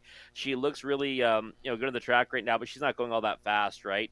We'll really, see if she can stay flat once the gate swings away. And if she does, I think she's in with a big chance and probably the one to beat along with the 4 Eartha K, I thought.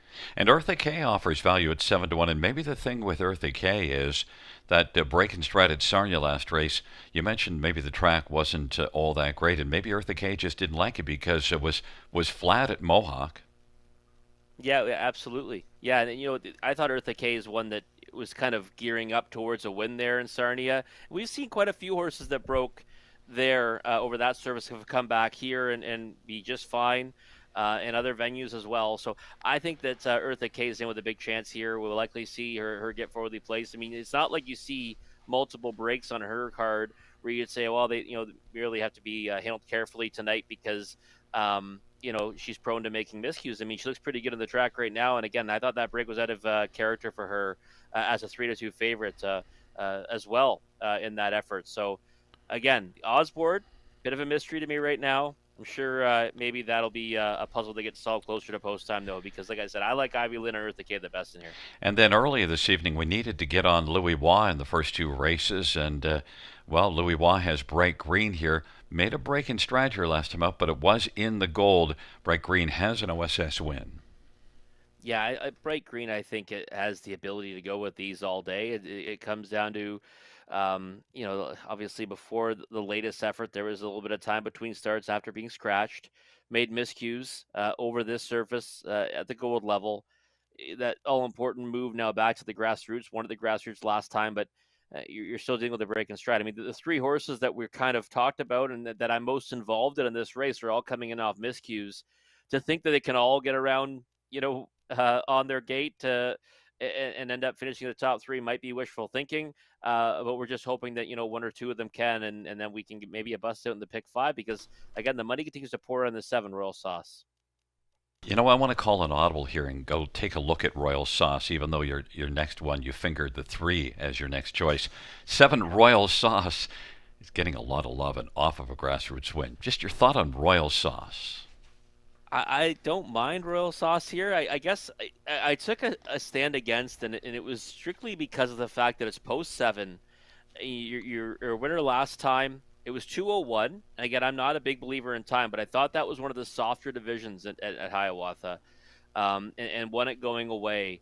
And I thought maybe too much stock would be put into that. And I think it's happening right now. It's 6-5. I mean, in with a chance. I don't think she's out a chance. I just thought that she might not provide any value. And to me, at 6-5, it's a complete overbet. So if she wins, I mean, it's not going to be unexpected. It's rock solid connections, Greg McNair and Travis Henry. But I just thought there was some other ones elsewhere that maybe are getting overlooked right now because people are afraid of the miscues, right? But Royal Sauce isn't without a miscue on her card either. And number 3, Wilma Fingerdew. Well, you fingered this one because look at July the 30th, second to Ivy Lynn. So there's your comparison. And your thoughts on the 3? I just, you know what? I think this horse is one that can kind of just sit in the pylons and maybe get a piece of it, right? My buddy Nick Boyd is aboard, Ralphie Boy, and I think that maybe she's shown enough. I mean, there's a second right in her card, July 30th, to Ivy Lynn. She raced tremendous on that time around. She was vet sick after that. Her last 3 obviously hasn't really panned out for her, but I think she might be able to sit a trip and get a piece of it here. Able to blow up the exotics a little bit at 30-1. Well, number 1, Seamstress, is the one that I used on the bottom instead of Wilmer Fingerdew. And if that one comes in, I'll needle you about not having the right choice there for the bottom. Seamstress at 10-1. It is a field of 8. Seamstress, Ivy Lynn, Wilma Fingerdew. In the center, Eartha K. Bright Green. To the outside, Resolve Indeed, Royal Sauce, and Trick Service. Field of 8. 6th dash. 2-year-old trotting fillies in the backstretch.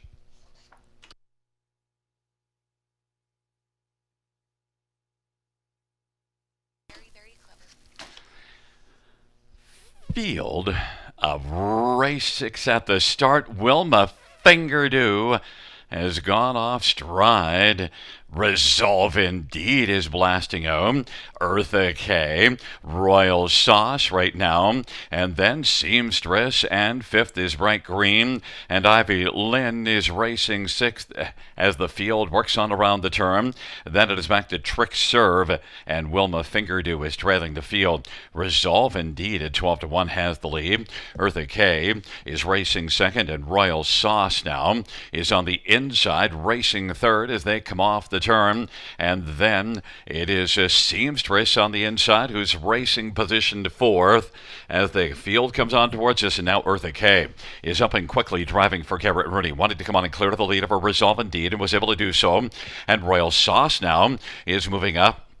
And Royal Sauce now is moving as the field works their way on towards the half. And it is Eartha K and Royal Sauce as Travis Henry is putting this one in play. And on the inside, Resolve Indeed, Seamstress, Ivy Lynn is 5th, 58-2 halftime. Eartha K has the lead as they race on down the backstretch. Royal Sauce at 5-2 in pursuit of Eartha K. And Resolve Indeed is still right there in the hunt. Ivy Lynn now bursting onto the scene, and Ivy Lynn is moving out 3 wide and is looking to loop Royal Sauce and Eartha K. On the inside, racing 4th, Resolve Indeed is still only about 2 1/4 off the lead, and Seamstress is racing 5th. 3/4, 128-1. It is Eartha K. Resolve Indeed still has some resolve left and wheels out. Eartha K and Resolve Indeed, and on the outside Ivy Lynn, but it is Eartha K as they come on down the stretch drive. Ivy Lynn on the outside is getting closer. Eartha K and Ivy Lynn. Eartha K was okay at the finish and held on over Ivy Lynn. Then Resolve Indeed and Royal Sauce, 158 flat. Eartha K victorious. Robert.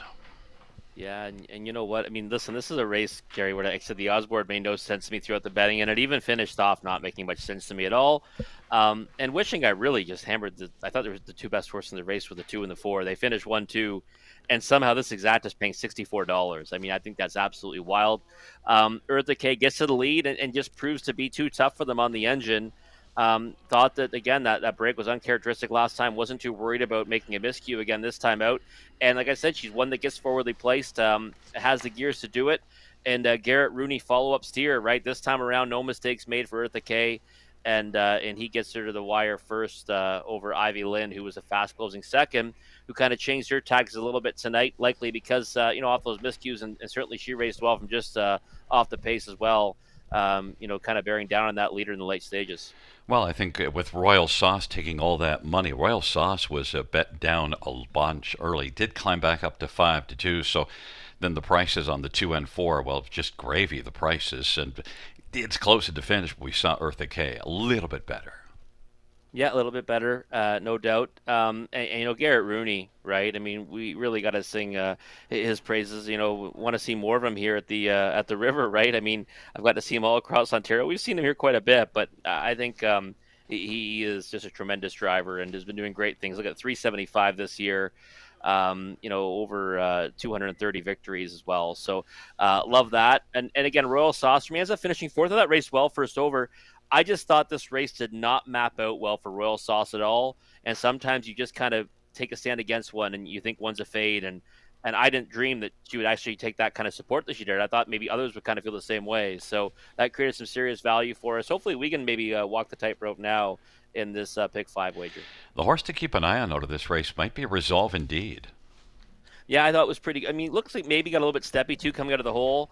Ends up being a decent third, I thought, and is one that's been kind of knocking at the door after that victory in Elmer's win at Mohawk Park. So yeah, I could see coming back to that one. I do think the best two in the race finished 1-2, and again at a couple of tremendous prices, all things considered. And back in front of us is number 4, Eartha K. Eartha K is a 2-year-old muscle mass bay filly owned by Derek Reed and Dr. Robert Boyce and Richard Thompson and ECS Racing. Steve Boston's the trainer. Garrett Rooney is the winning driver. Eartha K, 158 flat.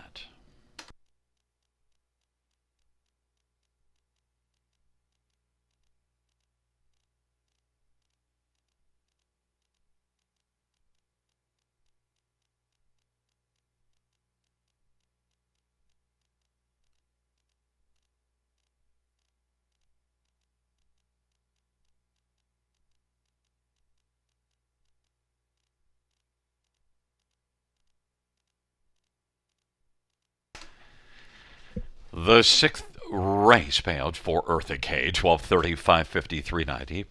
2 Ivy Lynn, 420, 346. Resolve Indeed, 470. $2 exactor, 64.20. Dollar Tribe, 128.85. Dollar Super, 483.95.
sixth race. Order of finish from the top. 52618-347. That's 52618-347 on the bottom.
Yeah, no worries.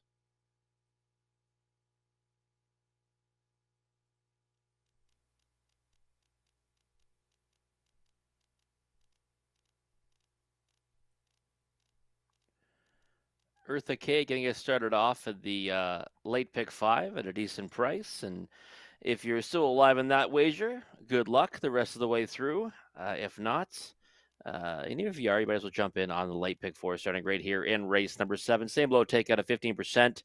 And again, one of my can't miss wagering opportunities of the night here at the River. 1, 2, 4, and 7 for me here in the first leg, race number 7. 4 deep here, and then we're going to go 4 by single by 4 by single. My single in race number 8 is the One Wizard of Bots. It's liking this one's chances to go all the way on the engine from the pole position in that dash. And then 1, 3, 6, and 8 in race number 9. Kind of a wide open known as a one event. I mean, there's some in there that you could probably try to take a stand on. But, Hot Cocoa, been off some time. The 6 Red Trans Am's intriguing to me. First time Brett Lester. And then the finale, just the 4 Doc's Philly Cheese. Again, one that I've always thought's maybe a little bit better, kind of attacking the middle stages or the late stages, maybe out of a pocket or even first over. Maybe he returns to that racing style tonight, but I do think he can control the finale. That's why I signaled him $3.20 for a 20-cent ticket. Let's see what Conley's got in store for us. He's also all in on the 4 Doc's Philly Cheese in the finale.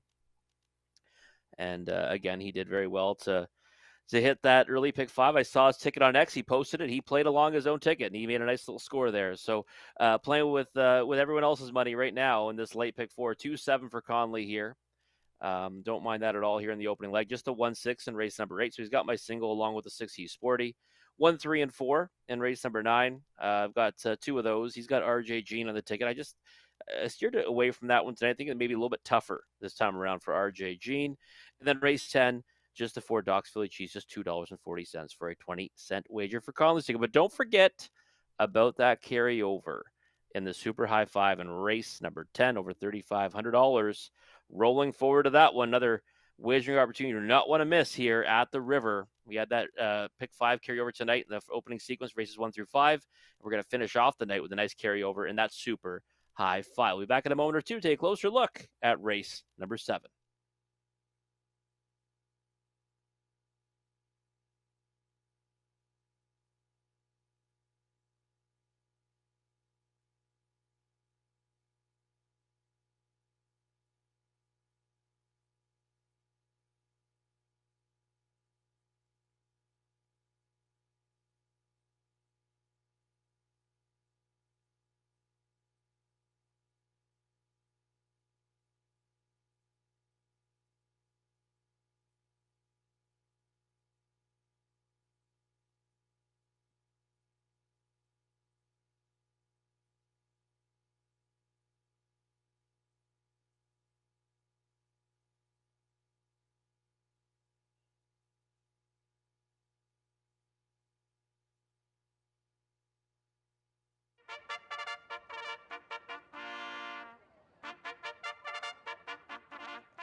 Field for the seventh race on Parade 1. Going fast. Daryl Thiessen for Alan Fair and Elizabeth Fair.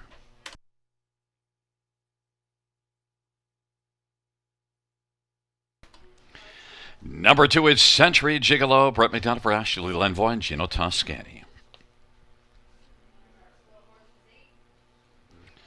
3, Perfect Smiley. Nick Stewart for Peter Christie. And number 4, Fiscal Policy. Mike Horner drives and trains and owns. Number 5 is Mickey Burke. Austin Zori for Riley Simpson and Shengo.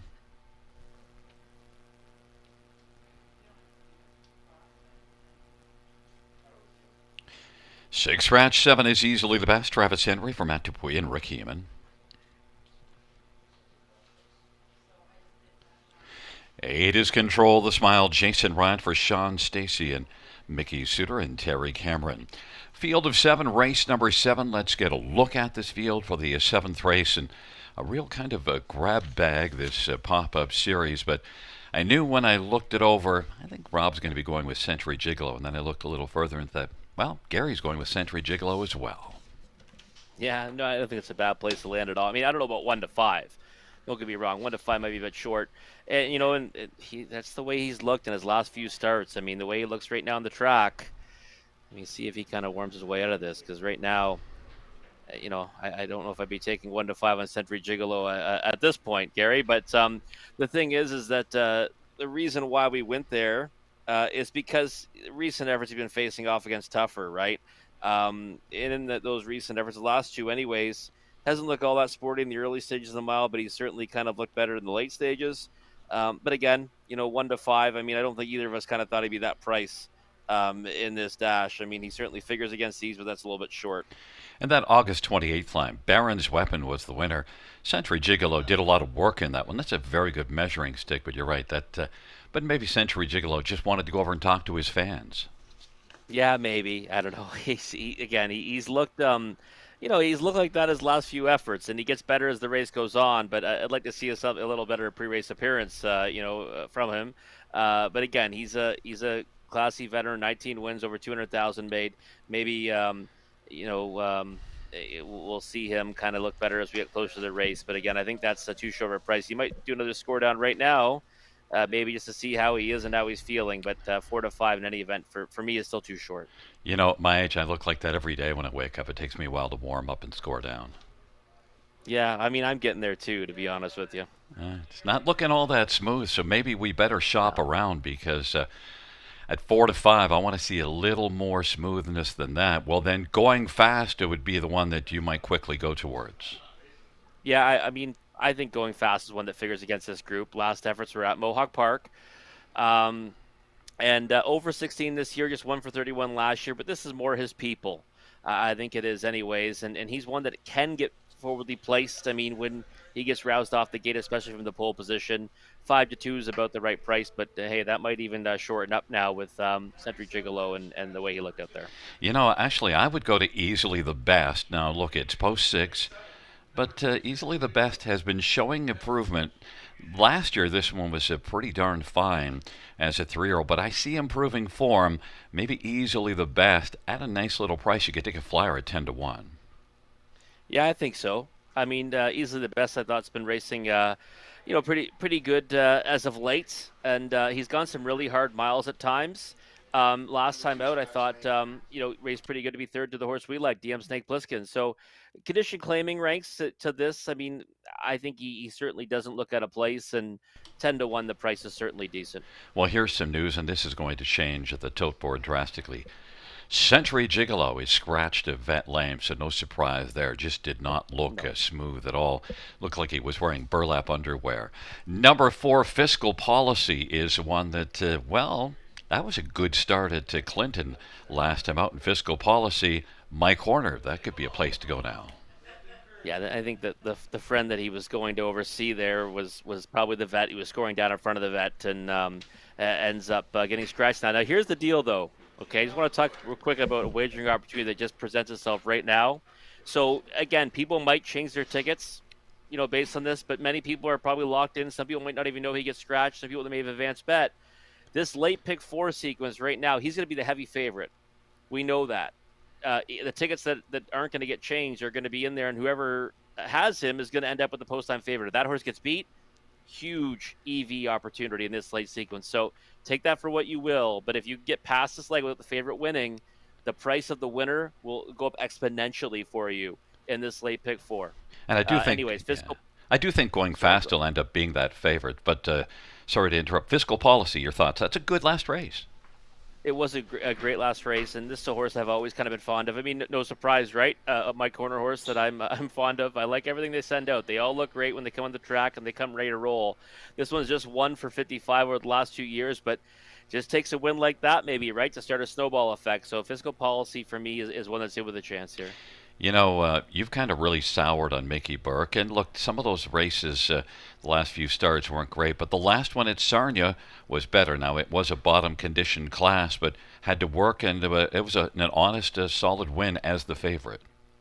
It was, yeah. I can't, say anything bad about that victory. It was a good one, and again, you get to face a soft group, but I mean, at some points, I mean, you look at both those wins he's had. They're both against softer. When he steps up, it gets a little bit tougher on him. But the thing is that the way he stepped up last time, I think is significantly tougher than who he's got to face tonight. So I think he's in with a chance. At 7-2, I think you got to demand that and then some. But and again, like this field's gotten significantly easier now that Century Gigolo's out of it. Even though tonight I think we were going to play against him anyways, right? And live with what was going on. But again, I think that the depth of this field changes dramatically with him out. Big time yearling that just hasn't panned out. $120,000 by Walnut Ridge Farm, Mickey Burke, and Austin Sorey.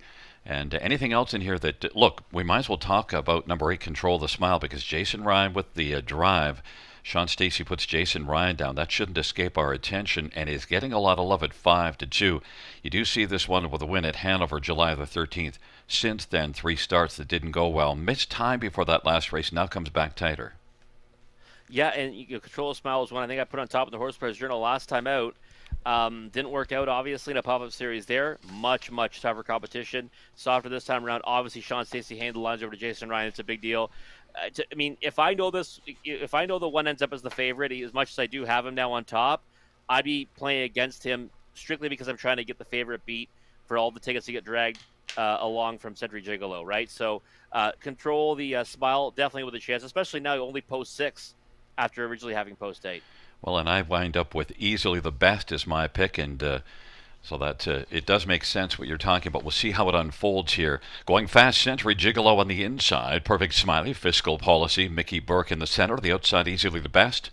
And Control the Smile. Field of 7. Race number 7.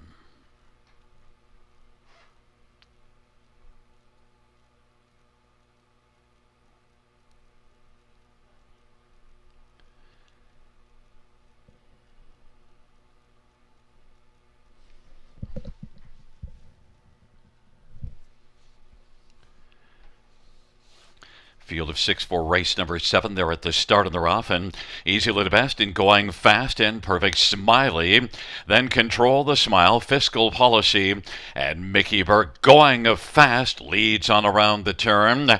Going Fast was able to grab that lead, and Going Fast 1-2 right now. Perfect Smiley second.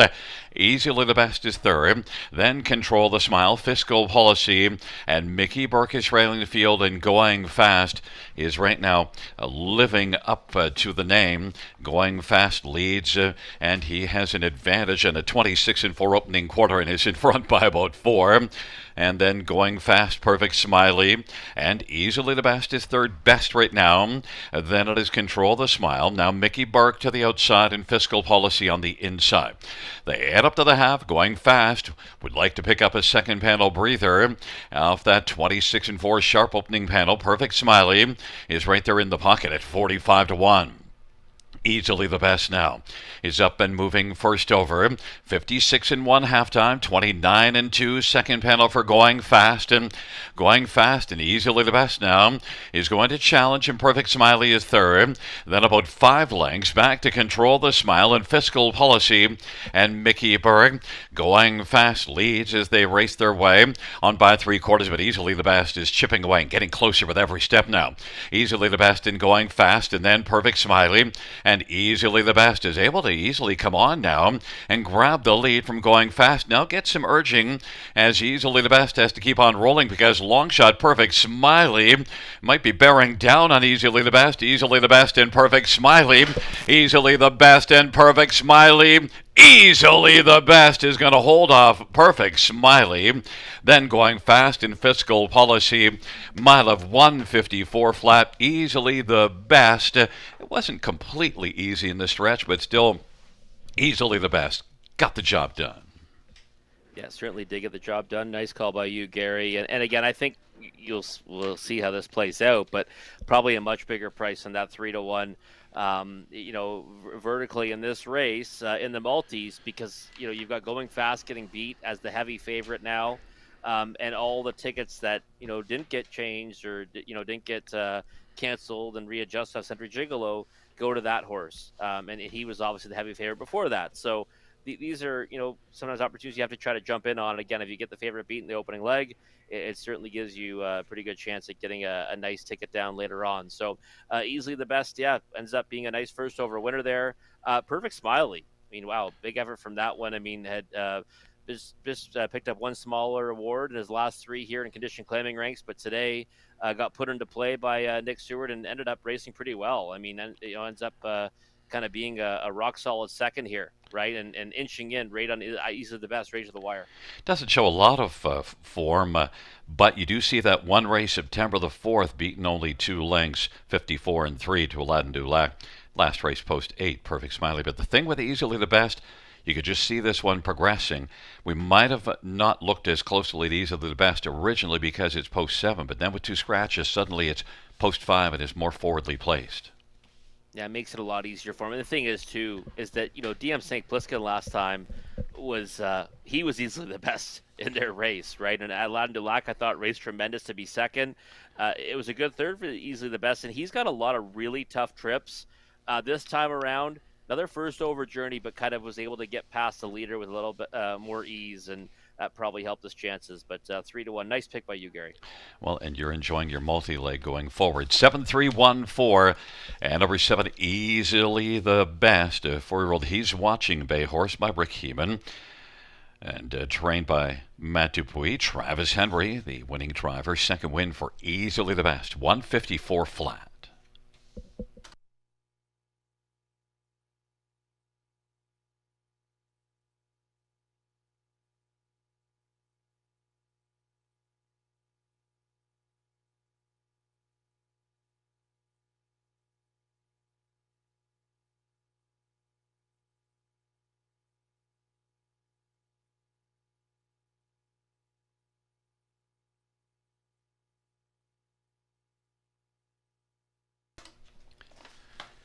Seventh race payout. 7 easily the best. 850, 560, 290. 3 Perfect Smiley. 3160, 351. Going fast. 220. $2 exactor, 163.70. Dollar try, 233.25. Dollar superfecta, 624.25.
Seventh race, order of finish from the top. 3, scratch 2, 4, 6, scratch 1, 5. That's 3, scratch 2, 4, 6, scratch 1, 5 on the bottom.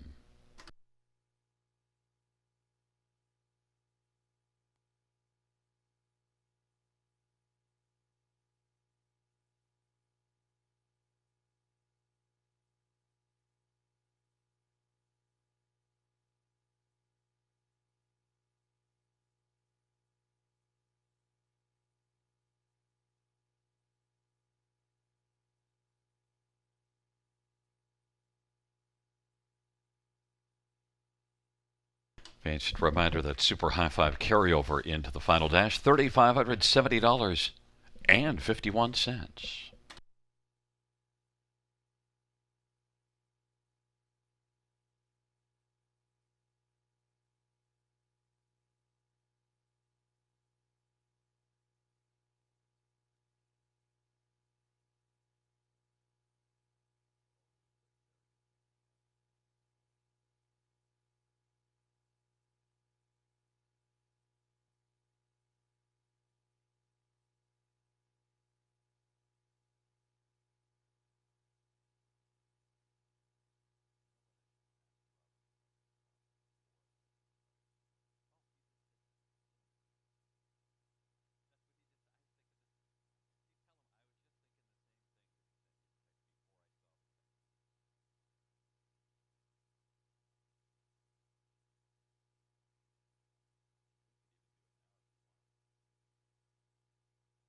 Field for the 8th on parade. 1, Wizard of Bots, Jason Ryan for Kevin Bots.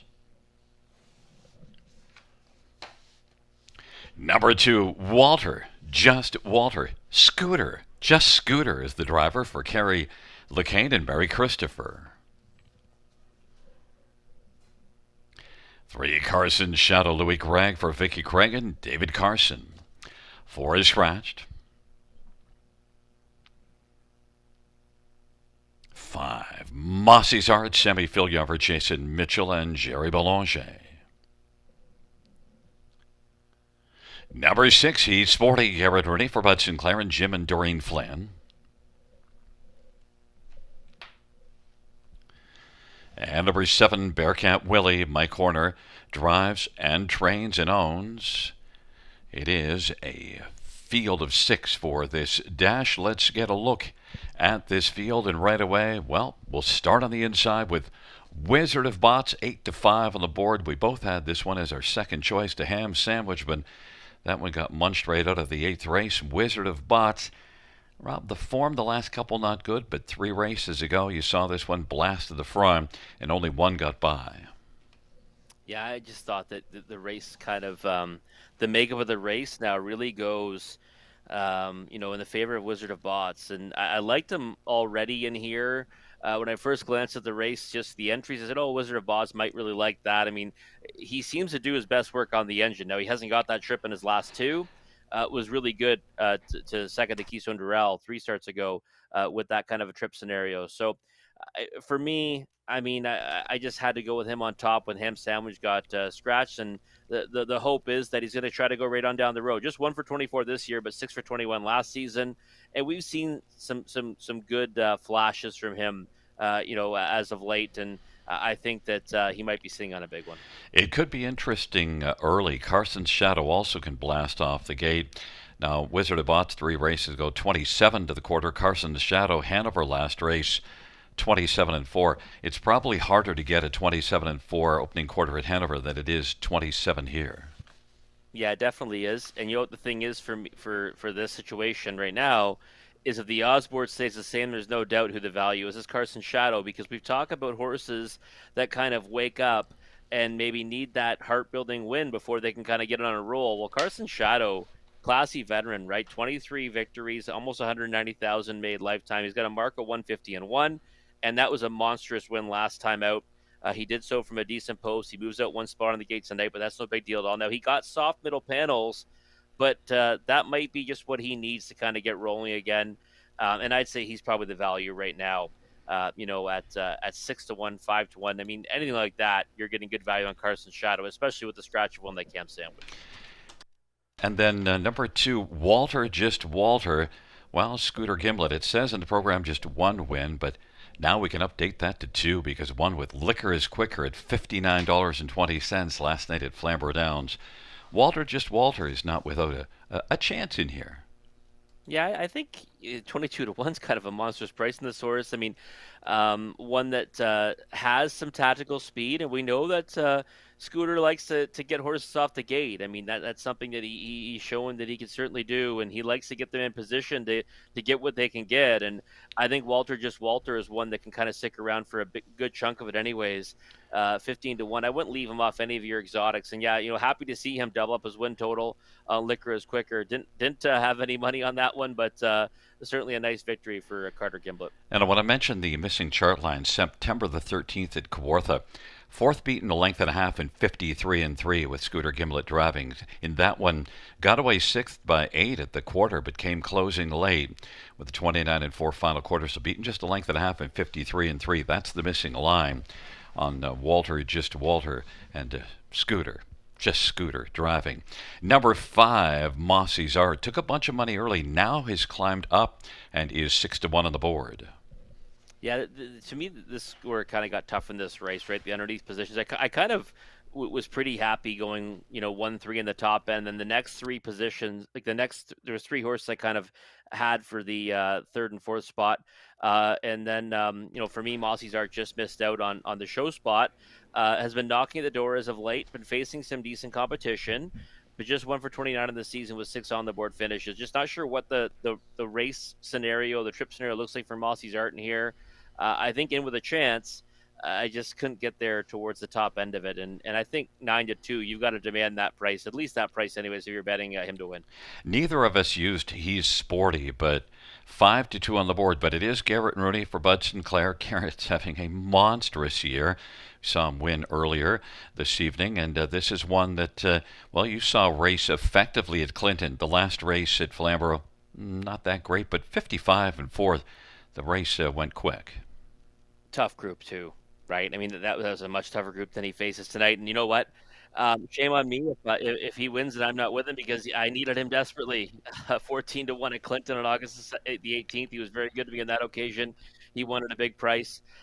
Probably should have gave him a better look in here. He's 5-2 right now on the board. I mean, he deserves to take support. I don't know about that much support, but he deserves to take some support. And Garrett Rooney, I mean, you said it already, Gary, but he's in for 2 wins tonight here at the River. He's got some live drives after this as well. He's having a good night, and he had a tremendous day at Leamington yesterday. So, yeah, he's sporty. I think in with a chance. But again, this race, the whole dynamic of this race changed when Ham Sandwich got scratched. My best bet of the night, and when I was kind of looking forward to seeing in here. But he's out, and it's going to open the door for someone else. Well, the fans have gone to Wizard of Bots at even money, and that's the one we landed on. But there's certainly some value. Carson Shadow 9-2. Walter Just Walter is sitting at 11-1. He's sporty 7-2 towards the outside. And they're taking up their positions. It is Wizard of Bots, Walter Just Walter, center, Carson Shadow, Mossy's Art to the outside. He's sporty. Bearcat Willie. Field of 6. Race number 8.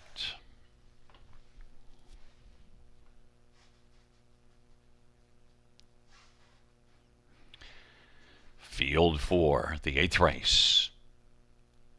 He is at the start of the rough, and Mossy's Art will blast early.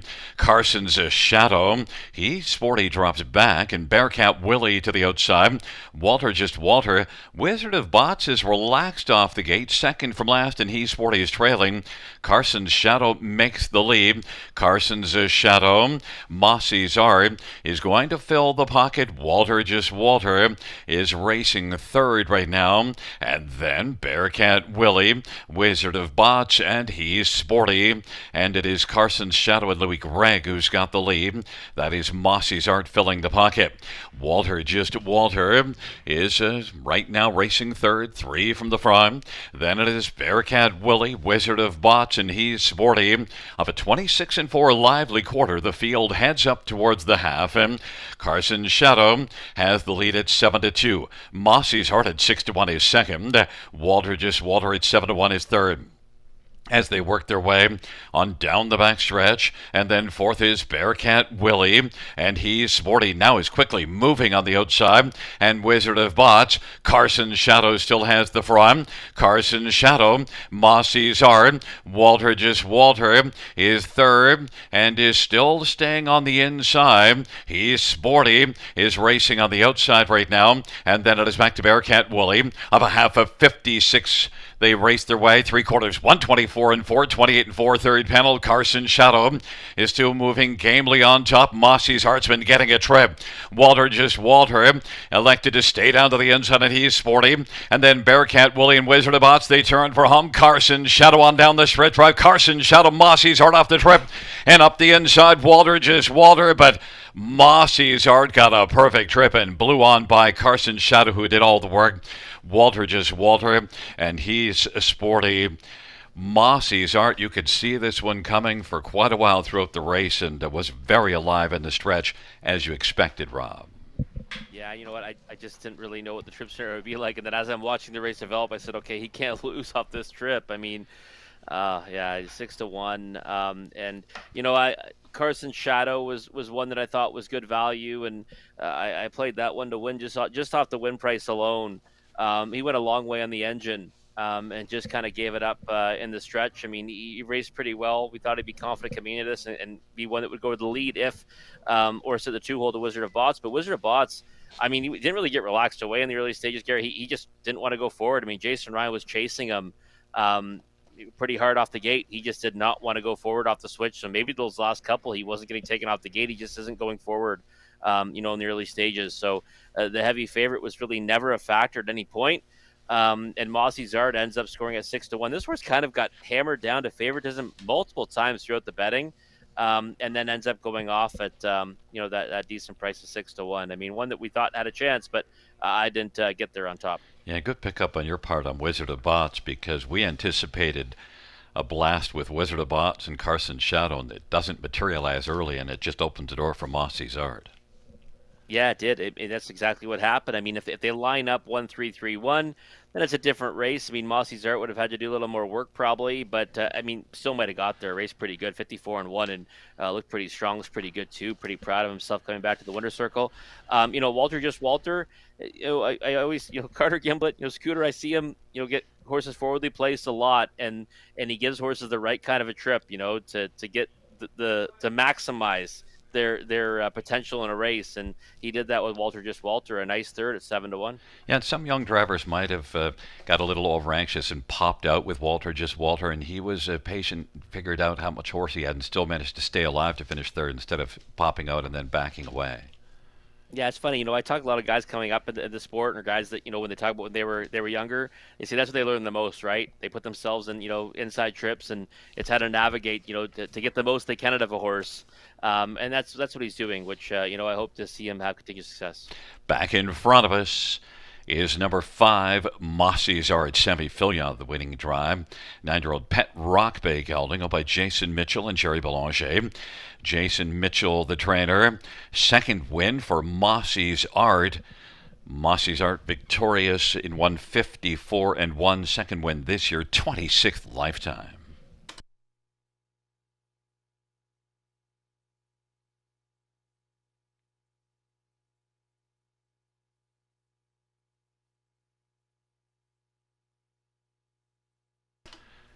The payouts: 5 Mossy's Art, 50 and 30, $6 $2.90. 3 Carson Shadow, 530 $3.80. 2 Walter Just Walter, 360. $2 Exactor, 45.40. Dollar Try, 176.05. Dollar Super, 339.65.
Eighth race, or her finish in the top 632 scratch 145. That's 632 scratch 145 on the bottom.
Field for the ninth on parade. One Hot Cocoa, Travis Henry for Francis Dumichel, and Robert Daly and Daniel Davis. Number 2 is Page Rock Scissors, George Ketros for Michael Pattison.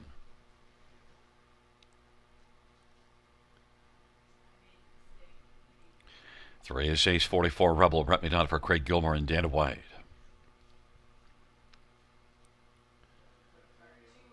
4 is RJ Jean Andre Goy for Ruth Moore and James Hasty.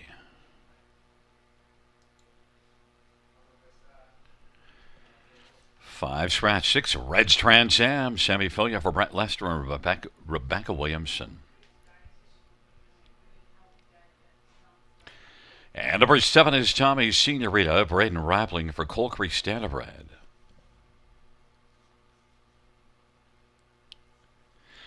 8 is Century Kiss Me, Daryl Thiessen for Ben Wallace and Wallace Standardbreds and Terry Crawick. And 9 is scratched. It's a field of 7, race number 9. Let's get right to it. And Robert, I know who I'm cheering for in here. And against my top pick, Red Trans Am, 14-1. I'd love to see the Red Trans Am fire here. Yeah, no, I'm okay with obviously that kind of a price. I mean, I wouldn't be surprised to see it come a little bit shorter come post time. But this is a horse that I've always kind of thought had some ability. I mean, she had that win last season over London. She had some nice efforts around that victory too, and she had some starts where she'd go to the lead and then kind of not be able to finish her mile off, like you see right on the page recently with her too. Looks pretty sharp on the track tonight. The thing for me is first start Brett Lester, and we've seen him do really well with horses like this in the past, able to step up horses significantly. And I don't think this group's too far out of her range as it is. And then if she can kind of take a step forward for after she getting a change of scenery, then maybe we can see a bit of a price get down here. I thought like 6-1. We're getting double that right now. I'll definitely be playing her at any kind of price she's at right now. Anything above 6-1, I think is a decent number. Listen, if you like a horse, you don't need the confirmation of others. In fact, if they don't like your horse, all the better. Number Absolutely. 3, yeah, Ace 44 Rebel is one that, the recent form isn't good, but you do see a couple of seconds the end of July, early August, so Ace 44 Rebel is not without a bounce-back cause, and if you use this one for second, you do see 4 runner-up finishes. And you saw that race at Flamborough last time. I thought that she had quite a bit of pace when she was kind of angling out. I don't know if she just shied away from the horse in front of her, or maybe you got a little too close and tight quarters. But she made a break in stride, and it certainly cost her at minimum a top 3 finish, maybe even the victory. I watched that race, pretty closely. The horses she was following, Funne, kind of short and stride in front of her as well. So I thought it was an effort that looks a lot better than it. Looks a lot worse on paper than it was. Obviously, the miscue doesn't help, but before that was racing, pretty decently at Georgian Downs, anyways. And the start here, never in it, getting away 7th off the gate. She got away 3rd off the gate from post 8 at Flamborough last time, so I think she gets more forwardly placed this time around in the mix throughout. I think she's in with a big chance. Number 1, Hot Cocoa, hasn't raced since March the 2nd, had a qualifier here. And, normally you'd look at that qualifying line and say, okay, well, that's a misprint. That doesn't make any sense. But no, it made sense. Yeah, no, you're against Solsbrick Victor. Basically, she ends up winning the second race in the dash because he was gone by almost 50 lengths, beating the track record time here in 1:49.1. I mean, that's just remarkable for a qualifier. And this one, kind of unfair to have her going against one like that, but 58-2 certainly for her own mile was decent enough. And this is one that I've kind of chased even at Mohawk Park in the past. And she's got 4 on the board finishes and 13 tries. She's racing off the bench, though. She might need one. That's why I thought, if she took a lot of support here, she might be worth just kind of, playing against anyways, and maybe in the top 2 positions. But she's in with a chance. Races for your strong connections, and she's in with a big chance for the pole position. Imagine if you could get inside the horse's head. The horse like, well, hold on a second. I haven't made a break. Why is that horse 40 lengths in front of me? Yeah, just happens to be one that is multiple preferred winner who again, like, it doesn't matter who it is. I didn't think I'd see a qualifier over this surface in 49-1, at least not at this point. Century Kiss Me, well, gets to leave out of post 7 with the scratch of Keelan. And, well, got a couple of wins in the year. Ben Wallace.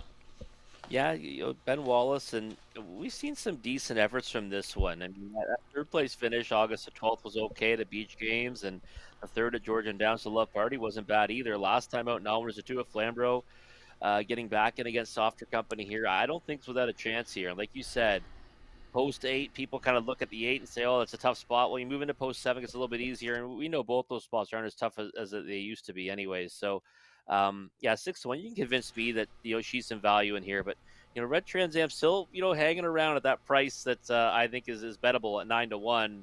I don't mind that at all. Okay, we have to get to the elephant in the room here. 4, RJ Jean, 3 wins and a second in the past 5 starts. Yeah, and you know what? I'm big fan of the horse. You know that. I mean, last time I was all over her. She only paid 35 cents to the dollar. I think it was a softer group though, all things considered, right? Now you're moving up to that tougher version of non-winners of one, where she raced 2 starts ago. She finished 7th. Now she wasn't put into play that time around. She'll likely be put into play this time around. I just think 8-5 is too short. I really do. I think there's some other value on the board. Well, and handicapping isn't about just picking winners, it's trying to find value. And if you think that a favorite is slightly vulnerable, and which clearly you do, then you take a shot. And your shot is 6 Reds Trans Am at 5-1. Yeah, the money just came in, right? 9-1, 12-1 throughout the betting, dropped to 5-1. And again, I think she's with a big chance in here. I really do. Maybe that was your money. Field of 7 for race number 9. Hot Cocoa, Page Rock Scissors on the inside. A's 44 Rebel, RJ Jean, Red Trans Am to the outside, Tommy Senorita, Century Kiss Me. Field of 7, race number 9.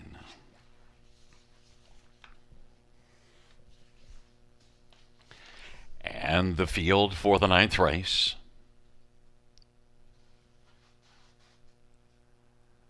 Gathering speed, approaching the start. And there at the start of the rough, RJ Jean leaves and Century Kiss Me blasting from the outside. Tommy Senorita's gone off stride. Red Trans Am is still leaving well and now is moving up. Red Trans Am now is looking rather sporty and takes over second. Hot Cocoa is third. Then RJ Jean is going to back away a little bit and look to find a seat on the inside, and hasn't found it yet because it's still working on the outside alongside Hot Cocoa on the inside. And now RJ Jean to the pylons racing for 27-1. Solid opening quarter. Put up a Century Kiss Me with Red Trans Am in the pocket. RJ Jean did not find that seat on the inside, so it's going to press on. And then Hot Cocoa, Ace 44 Rebel, and Page Rock Scissors. 27-1 the opening quarter, and they work their way on up towards the half, and it is Century Kiss Me and RJ Jean, Red Trans Am on the inside, Ace 44 Rebel and Hot Cocoa on down the back stretch to go. RJ Jean is dueling with Century Kiss Me, and then on the outside as they work on to 3/4 is Ace 44 Rebel. Red Trans Am on the inside is still tight on the back of Century Kiss Me, who hasn't thrown in the towel, and Hot Cocoa is 56-4 half, well back Page Rock Scissors. And it is Century Kiss Me, who is fighting on even terms now with RJG. A's 44 Rebel, Red Trans Am, and Sammy Fillion has kept this one along the pylons, and then Hot Cocoa, and they're 3 across the track. RJG and A's 44 Rebel, Century Kiss Me, Red Trans Am quickly needs the passing lane, and Hot Cocoa as the field turns for them on down the stretch where they come. And that is RJG, A's 44 Rebel up the inside, Red Trans Am to the outside, Hot Cocoa. Hot Cocoa is your winner. Hot Cocoa. Then RJG and Ace 44 Rebel and Century Kiss Me. Hot Cocoa at 2-1 is the one that is the winning one here in the 9th race, Rob. Yeah, Hot Cocoa. I mean, you know what? She kind of was one, like I said, on paper, if you go by her previous starts and what she was doing at Mohawk Park, she'd be the one you could certainly get behind in here. I've chased her many times, trying to get her to break that maiden, but off, the time between starts, significant time too. I think she might need a start. I mean, like you said, though, I mean, she had to chase a wicked mile in her qualifier, so she ends up going a pretty good one. In 58-2. in a race that was dominated by Salzburg Victor 49-1. So certainly good to go. I mean, I think the trip kind of worked out for her as well because they were stacked up. They were all battling, and she gets to kind of float past them. I mean, you can see she's kind of just hands and heels to the wire there. Probably going to see her go up to do good things after this, but I do think that it kind of helped out that they were stacked up in a wall like that, all battling, and she's able to just kind of get past those tired horses late. Yeah, 56 and 4 half and a good opening quarter, and so it kind of plays out. But one thing that's interesting this year at Grand River, we've seen some really good. I mean, the speed can hold up at times, at other times horses from off the pace. I think overall, you'd have to say this track this year plays out pretty honestly. It does. No, it's been a fair track, and I mean, I think that's. I don't know if you remember Jody Jameson's interview after his gold win on Medley Sealster. He was saying how he thinks we're going to continue to see better and better horses come here, right? Because the service has been so good, and you can win from anywhere, and obviously it's a real fast service as well. So. No, I'm excited what the future holds for this 5/8 mile service here at the river. RJ Jean, by the way, huge effort to be second there. I totally underestimated her coming right back, moving up in class. Real big effort, first over a long way, and holds on gamely for second over Ace 44 Rebel. Back in front of us is one Hot Cocoa, 3-year-old my MVP Bay filly, owned by Francis Dumichel, who's also the trainer, also sharing in ownership Robert Daly and Daniel Davis. Travis Henry, the winning drive. Hot Cocoa victorious, 156 and 1.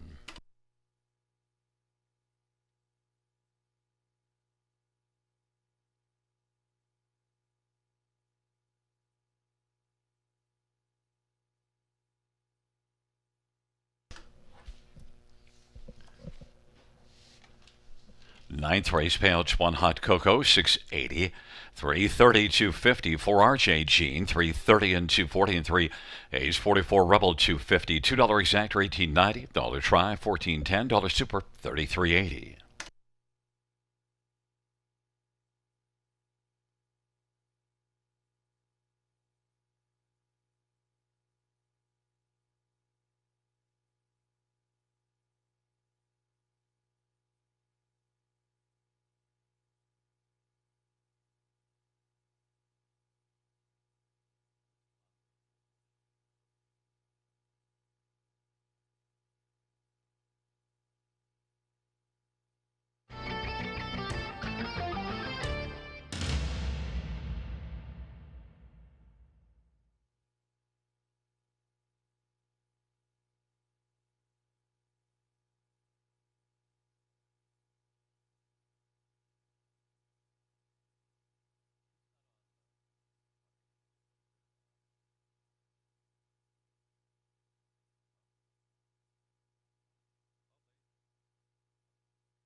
Ninth race, or a finish from the top, 1632, scratch 574, scratch. That's 1632, scratch 574, scratch. 10th race is up next.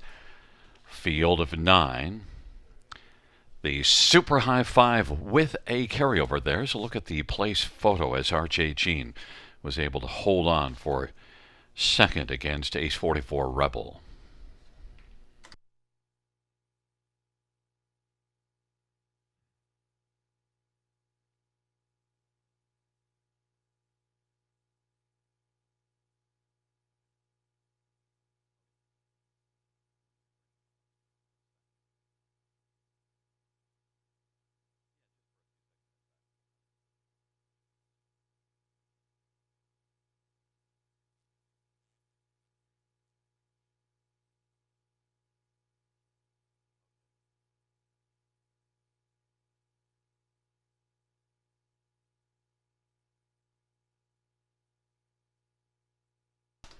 Well, we're 4 minutes to post time to race number 10. We have a super high 5 carryover of $3,570.51. And, well, let's take a look at this 10th race. We'll have an early look. We'll bring in Robert to discuss this race because, Robert, I think this is a really interesting race to handicap.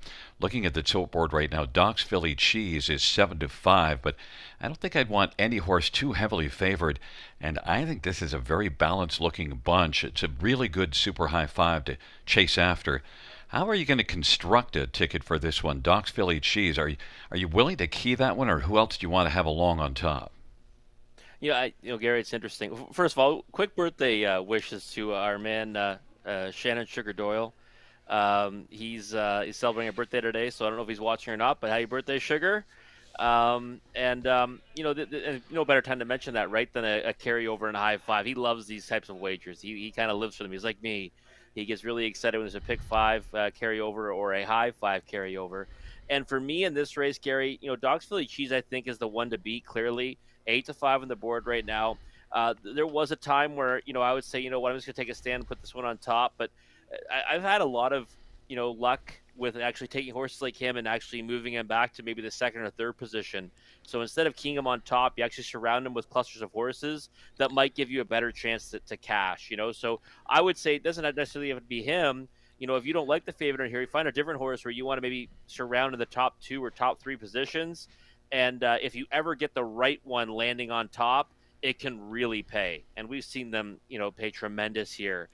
Carry over or not in these high 5s. I just think that gives you your best chance to kind of get a big ticket down, picking a horse and surrounding them maybe the first 2 or first 3 positions. A sleepy one that might be that one, and I won't pay a lot, but having it on top is Smokestack, because people might look at that last race at Flamborough and say, backed away, but he worked really hard coming first up. This is a horse with 7 wins on the year, has a mark of 50-2 taken at Mohawk. Smokestack is legitimately one that could maybe work things out and beat Doc's Philly Cheese. Yeah, I think I think he raced tremendous here too, back as well, the class below this, and certainly, like you said, the effort last time was decent enough, right? And Doc's Philly Cheese to me, I think will likely go back to maybe a chasing trip. And you see the paper there, when he chases, he does a lot better, even if it is kind of a first over trip like he won with on July 22nd. But I do think Smokestack's the main danger at 9-2. But like you said, Gary, there's a lot of horses in here that can get their nose to the wire first. And then, some of it too is getting the right trip. LA Sun Control is one that, kind of fell off form, but shows signs of coming back around. That last field here with Beach Tour and Bugsy's McGuire. I know you didn't use this one in your top 5, and look, there's some nice horses in here that maybe LA Sun Control hasn't yet proven consistently to handle, but has been better of late. It's the inside. Maybe Mike Horner works out a trip. You know what? I'm the president of the LA Sun Control fan club, so I've got him nowhere.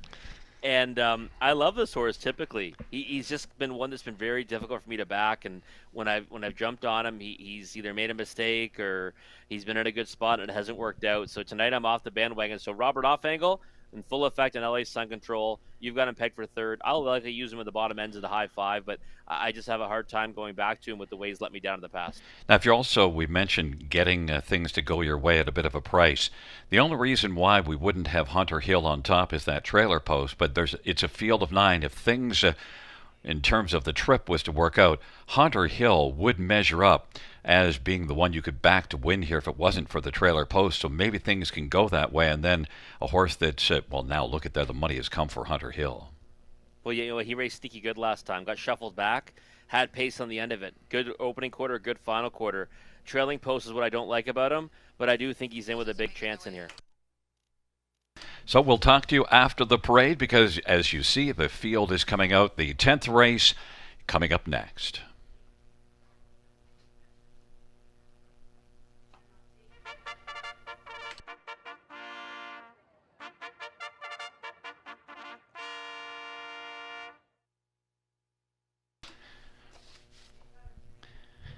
Field on Post Parade 1 LA Sun Control, Mike Horner for Rick Edwards and Michael Tam. Two nighttime dancer semi-filia for Rod Boyd and a numbered company from Ottawa. Three smokestack, Austin Sorry for Brett Lester, Michelle Attard. Four Ducks Philly Cheese, gave her Ernie for Brittany Kennedy and Money Clip Racing.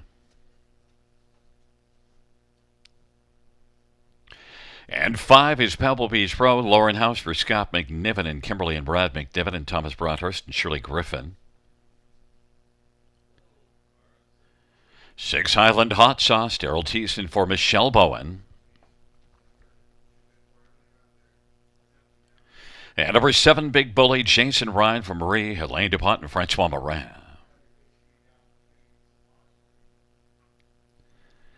Eight is Reactor Now, Travis Henry for Greg McNair and Bradley Grant. And nine is Hunter Hill, Brett McDonough for Scott Westfield of nine. Race 10, high five with a carryover. Let's quickly get a look at this field and four Doc's Philly Cheese. Now, we were talking about how to construct a ticket, but you know what? If the money was right for Doc's Philly Cheese, we both used this one as our top choice, and that just might be the right idea. 6 wins on the year. Yeah, 6 wins in the year. Last time out, I guess, disappointed as the favorite. Hungry to Succeed has been racing really well. He was a first over winner in that dash. He, Doug's Philly Cheese ends up fading back to third in there. I don't know if his starts going to the lead have been, all that great for him, though. I think he's better off when he either sits a trip or comes at them first over. So if he reverts to those tactics tonight, I think his stock obviously rises. Now he's missed another week between starts, but I mean the resume this year has been fantastic. And that win when he won over Artie's Ideal and Ideal Perception July 22nd, it was remarkable. 51-3. I just had a hard time going against him here, Gary. And I know he's likely going to be the favorite, but I just think he's the one to beat, and he's the one. Like I said, I'll probably put him on top, and then also play him back to second and third. And then you really get better value if he actually finishes second or third in the high five. Number 3, Smokestack, was in a race last time out at Flamborough. I had Madman Hill at 10-1, and he's sitting in the pocket, and I was thinking, oh, this is tremendous. But Smokestack did a lot of work in that race and is one that could come right back and things go his way. Yeah, I think he figures against this group. He's a versatile type. He can race a variety of different trips. Can also go forward off the switch if that's the game plan tonight. 6-1 on the board right now. I think that's probably an overlay on the win ticket. Hunter Hill taking a lot of support at 9-5. And again, I do like his chances off his latest. I just hate the draw for Hunter Hill. So Smokestack nose on gate, I think, can be in the mix throughout and should be able to definitely land somewhere in the high five. Well, and listen, we'll also quickly touch on Hunter Hill and then move on because, as you mentioned, Hunter Hill, last race was a little better than it looks on paper. This is one with 9 wins in the year, but Brett McDonald has to figure out a trip from the trailer post and is taking quite a bit of money at 2-1. 8 Reactor Now. The negative is the post position, but there's lots of positives, although last race did kind of give it up late. Yeah, Reactor Now. Interestingly enough, like this horse has loved it here at the River, right? I memean, those 2 wins, his last 2 starts here were both victories. One was in the class above this, one was in this class. 19-1 on Reactor Now. I mean, that's a tremendous price on this horse. I mean, I can never guess right on him. So tonight, I've got him pegged for 4th. I kind of put him in the middle. I'm like Switzerland with Reactor Now tonight. I think if he can get forwardly placed off the gate, obviously he all of a sudden has a much better chance. He fits in nicely with the group. He's showing he likes it here. The price is kind of absurd. I thought he'd actually take support in here, like something like 5 to 1 or something. But he's 20 to 1, one that can definitely land somewhere in the high five, maybe even top it if he just kind of goes back to what he was doing when he's raced here, or that start at Mohawk Park when he won on the engine on August the 12th. Because of how the tilt board is laying out, and if that's an indication of the high five, he's got to be played in multiple spots on tickets, I think. Number 2, Nighttime Dancer is one that could be a sleepy good in here. It can step up with good efforts at times, and we did see this one, fourth beaten 3, Artie's Ideal, Beach Tour, Sportsline, good bunch in there. Yeah, when I watched the replay of this one, I was really hoping to see him get locked in and then, find one that might be kind of really brave coming into this. Now he might be still. He left out 27-1, came home 27-3, but they were going away from him in the late stages, and he did have room. So inside draw, I think he's a trip horse in here, no doubt about it, and he's more than capable of getting a big piece against this group. He fits in nicely in this field, and I'd say 4 to 1 is that's the price you got to demand if you're playing him to win. But again, a horse that really can land in any spot of the high five. I mean, with the right kind of trip. Now, I want to hear a little bit more about LA Sun Control, and did I change your mind slightly that he has to be somewhere onto your pick 5? You definitely did. I mean, at the end of the day, I was already going to be using him somewhere underneath. I mean, we give out the top 5 picks, when it's a high 5 race, but I'll have LA Sun Control, likely down for 4th or 5th, and maybe as high as 3rd on some tickets where I've got maybe Ducks Philly Cheese on top. Always liked the horse. He lately, he's kind of kept it together between the years, and he's got some decent finishes, but he's also one that can jump it off at any time, So a little bit worried about that, but 9 to 1, I mean 10 to 1, he's one you can't really just dismiss off your tickets. One of the ways that you try to get a pool shot is by getting a horse onto the high five that nobody's playing. That horse is Highland Hot Sauce. Every once in a while he steps up with one. He could be a sneaky play in here. He might be. Yeah, I've loved some of the things he's done. I've also hated some of the things he's done in some races. He always makes those big brushes right from the back. Sometimes, you think, okay, if he could be a little closer second over something, he really makes some noise. This is going to be now, 3rd start with Daryl Thiessen aboard.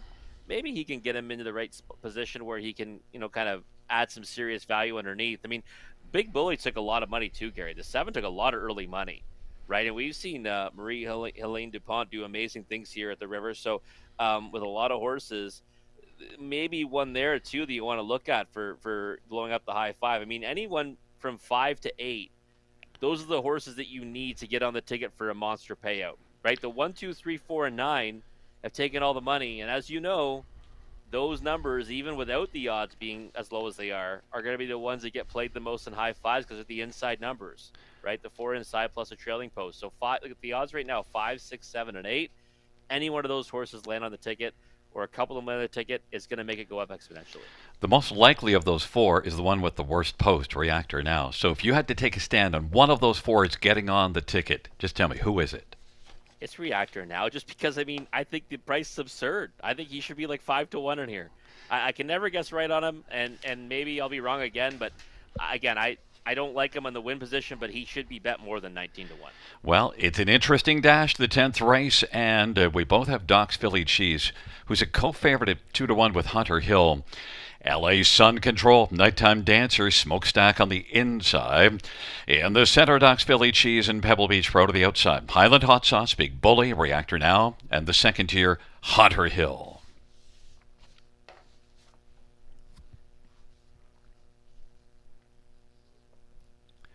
And Hunter Hill right now is well back nearing the start.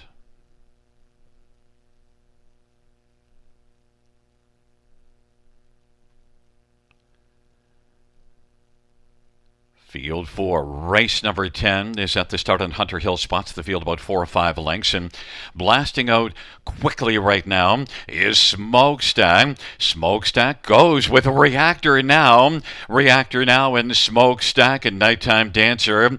Doc's Philly Cheese, LA Sun Control, Highland Hot Sauce, Pebble Beach Pro. Then it is back further to Hunter Hill, and Big Bully is trailing the field. Reactor Now at 11 to 1 with the lead, but Smokestack at 7-1. Now he's stepping to the outside, and it is Reactor now. Smokestack. Third is Nighttime Dancer as they race on up past us, and fourth is Doc's Philly Cheese. 26-4. It was a strong opening quarter. Smokestack now has taken the lead from Reactor now. Nighttime Dancer, then Doc's Philly Cheese, and LA Sun Control is in mid-pack racing fifth, and Highland Hot Sauce, and on the outside, Hunter Hill, then Pebble Beach Pro and Big Bully on down the backstretch. 53-4. It was a sharp half. Smokestack has the lead. Reactor now is racing second. Nighttime Dancer. Doc's Philly Cheese follows Nighttime Dancer and is getting a wee bit of urging. Then LA Sun Control, Highland Hot Sauce, Pebble Beach Pro, Hunter Hill, and Big Bully, but Smokestack at 7-1 with the lead. Smokestack, Nighttime Dancer. Reactor now on the inside is still there in the hunt. Doc's Philly Cheese getting a little bit closer. Highland Hot Sauce is kicking in. LA Sun Control and Pebble Beach Pro in the field turns for home, and it is Smokestack on down the stretch drive. Smokestack, Nighttime Dancer, Doc's Philly Cheese, Nighttime Dancer, Nighttime Dancer, Doc's Philly Cheese, Nighttime Dancer wins it. Doc's Philly Cheese, then it was Smokestack, and then on the outside, Pebble Beach Pro, LA Sun Control, 151-4, Robert. Yeah, it was a real fun race to watch, wasn't it? I mean, you know what? We knew they were going to mix it up early. Reactor now comes around them from the outside post, and then Smokestack wants to lead, comes around that one. They go 26-4, 53-4. Those are some monster fractions here. And I'll be honest, I thought that the race kind of set up for Doc's Philly Cheese, right? Because he kind of got the trip that I expected him to get tonight, kind of chasing them. Ends up second over on the turn for home. Off those kind of fractions, you think, okay, he's got to be good to go here. But he just kind of hangs on the outside. I mean, still races well, all things considered, but can't get there. Can't get to Nighttime Dancer. Nighttime Dancer just too good to the wire there in 51-4. And again, a horse that has kind of been knocking at the door. And I thought raced okay last time. Thought he could have maybe finished a bit stronger here. Really, puts it together tonight and gets a nice victory here in a race where there's a lot of action. And you can't ask for more from a high five carryover race. Well, and I thought you don't want to have a favorite in a race with such a good action, and also one that's just a nice bunch. And there is Nighttime Dancer, and it was a really nice drive by Sammy Filia, well positioned. Yeah, no, definitely was. I mean, good position. And, it's interesting. We talked about, inside numbers and, how they kind of land that way a lot. I mean, you can see right there, 2, 3, 4, and 5 end up pinning it. The 5's the one that kind of might be able to help make the ticket, right? Pebble Beach Pro at 60-1 completes the fourth spot in the high 5. And you end up getting a co-favorite down. I mean, I thought Doc's Philly Cheese would be the favorite. But Nighttime Dancer, Hunter Hill both took support down to 2-1. And then Reactor now sticks around for fifth. So it'll be interesting to see what this pays. I mean, it was kind of a difficult race to handicap. So it'll be interesting to see if maybe Pebble Beach Pro kind of helps blow up the pay a little bit in the fourth spot. I asked you that question about the 5, 6, 7, and 8. Which one of those four? Two of them got in there. Yeah, two of them got in there. I mean, Reactor now, I thought would definitely get a piece of it somehow, some way, if he especially got to the lead. Pebble Beach Pro, though, that's one I didn't see coming, and that's the one that should be able to help things out a little bit. Pebble Beach Pro made a nice move. I thought it was going to be Highland Hot Sauce with position, but Pebble Beach Pro outbeat him coming down the lane. Nighttime Dancer is the winner of race 10. Nighttime Dancer, 4-year-old Sunshine Beach Bay horse, owned by a numbered company from Ottawa. Rod Boyd's the trainer. Sammy Filia, the winning drive. It's the fifth win for Nighttime Dancer this year. 8th lifetime, 151-4.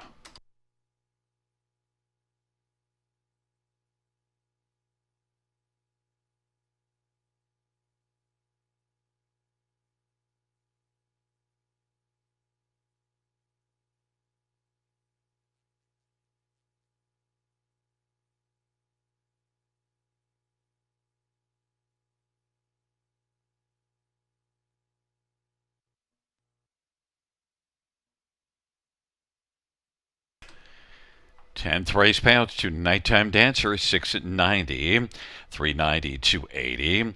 4 Doc's Philly Cheese, 320 and 220. 3 Smokestack, 440.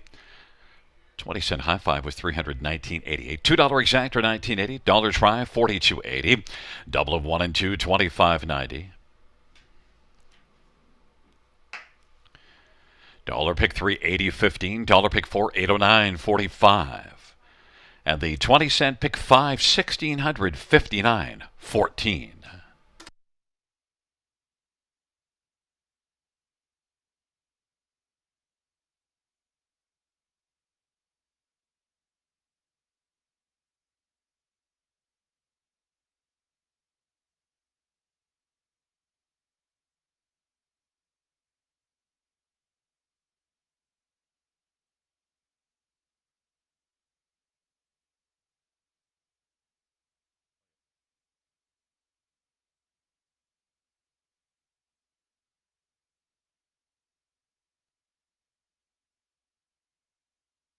There's a look at that place photo.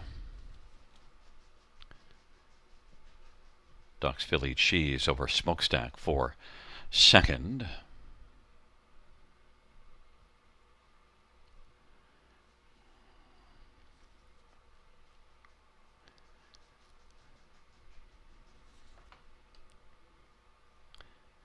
The 10th race over finish from the top is a 613-248-759. That's 613-248-759 on the bottom. That does conclude the live harness racing program for this Monday evening. Action resumes on Wednesday. First dash is 6:30 p.m.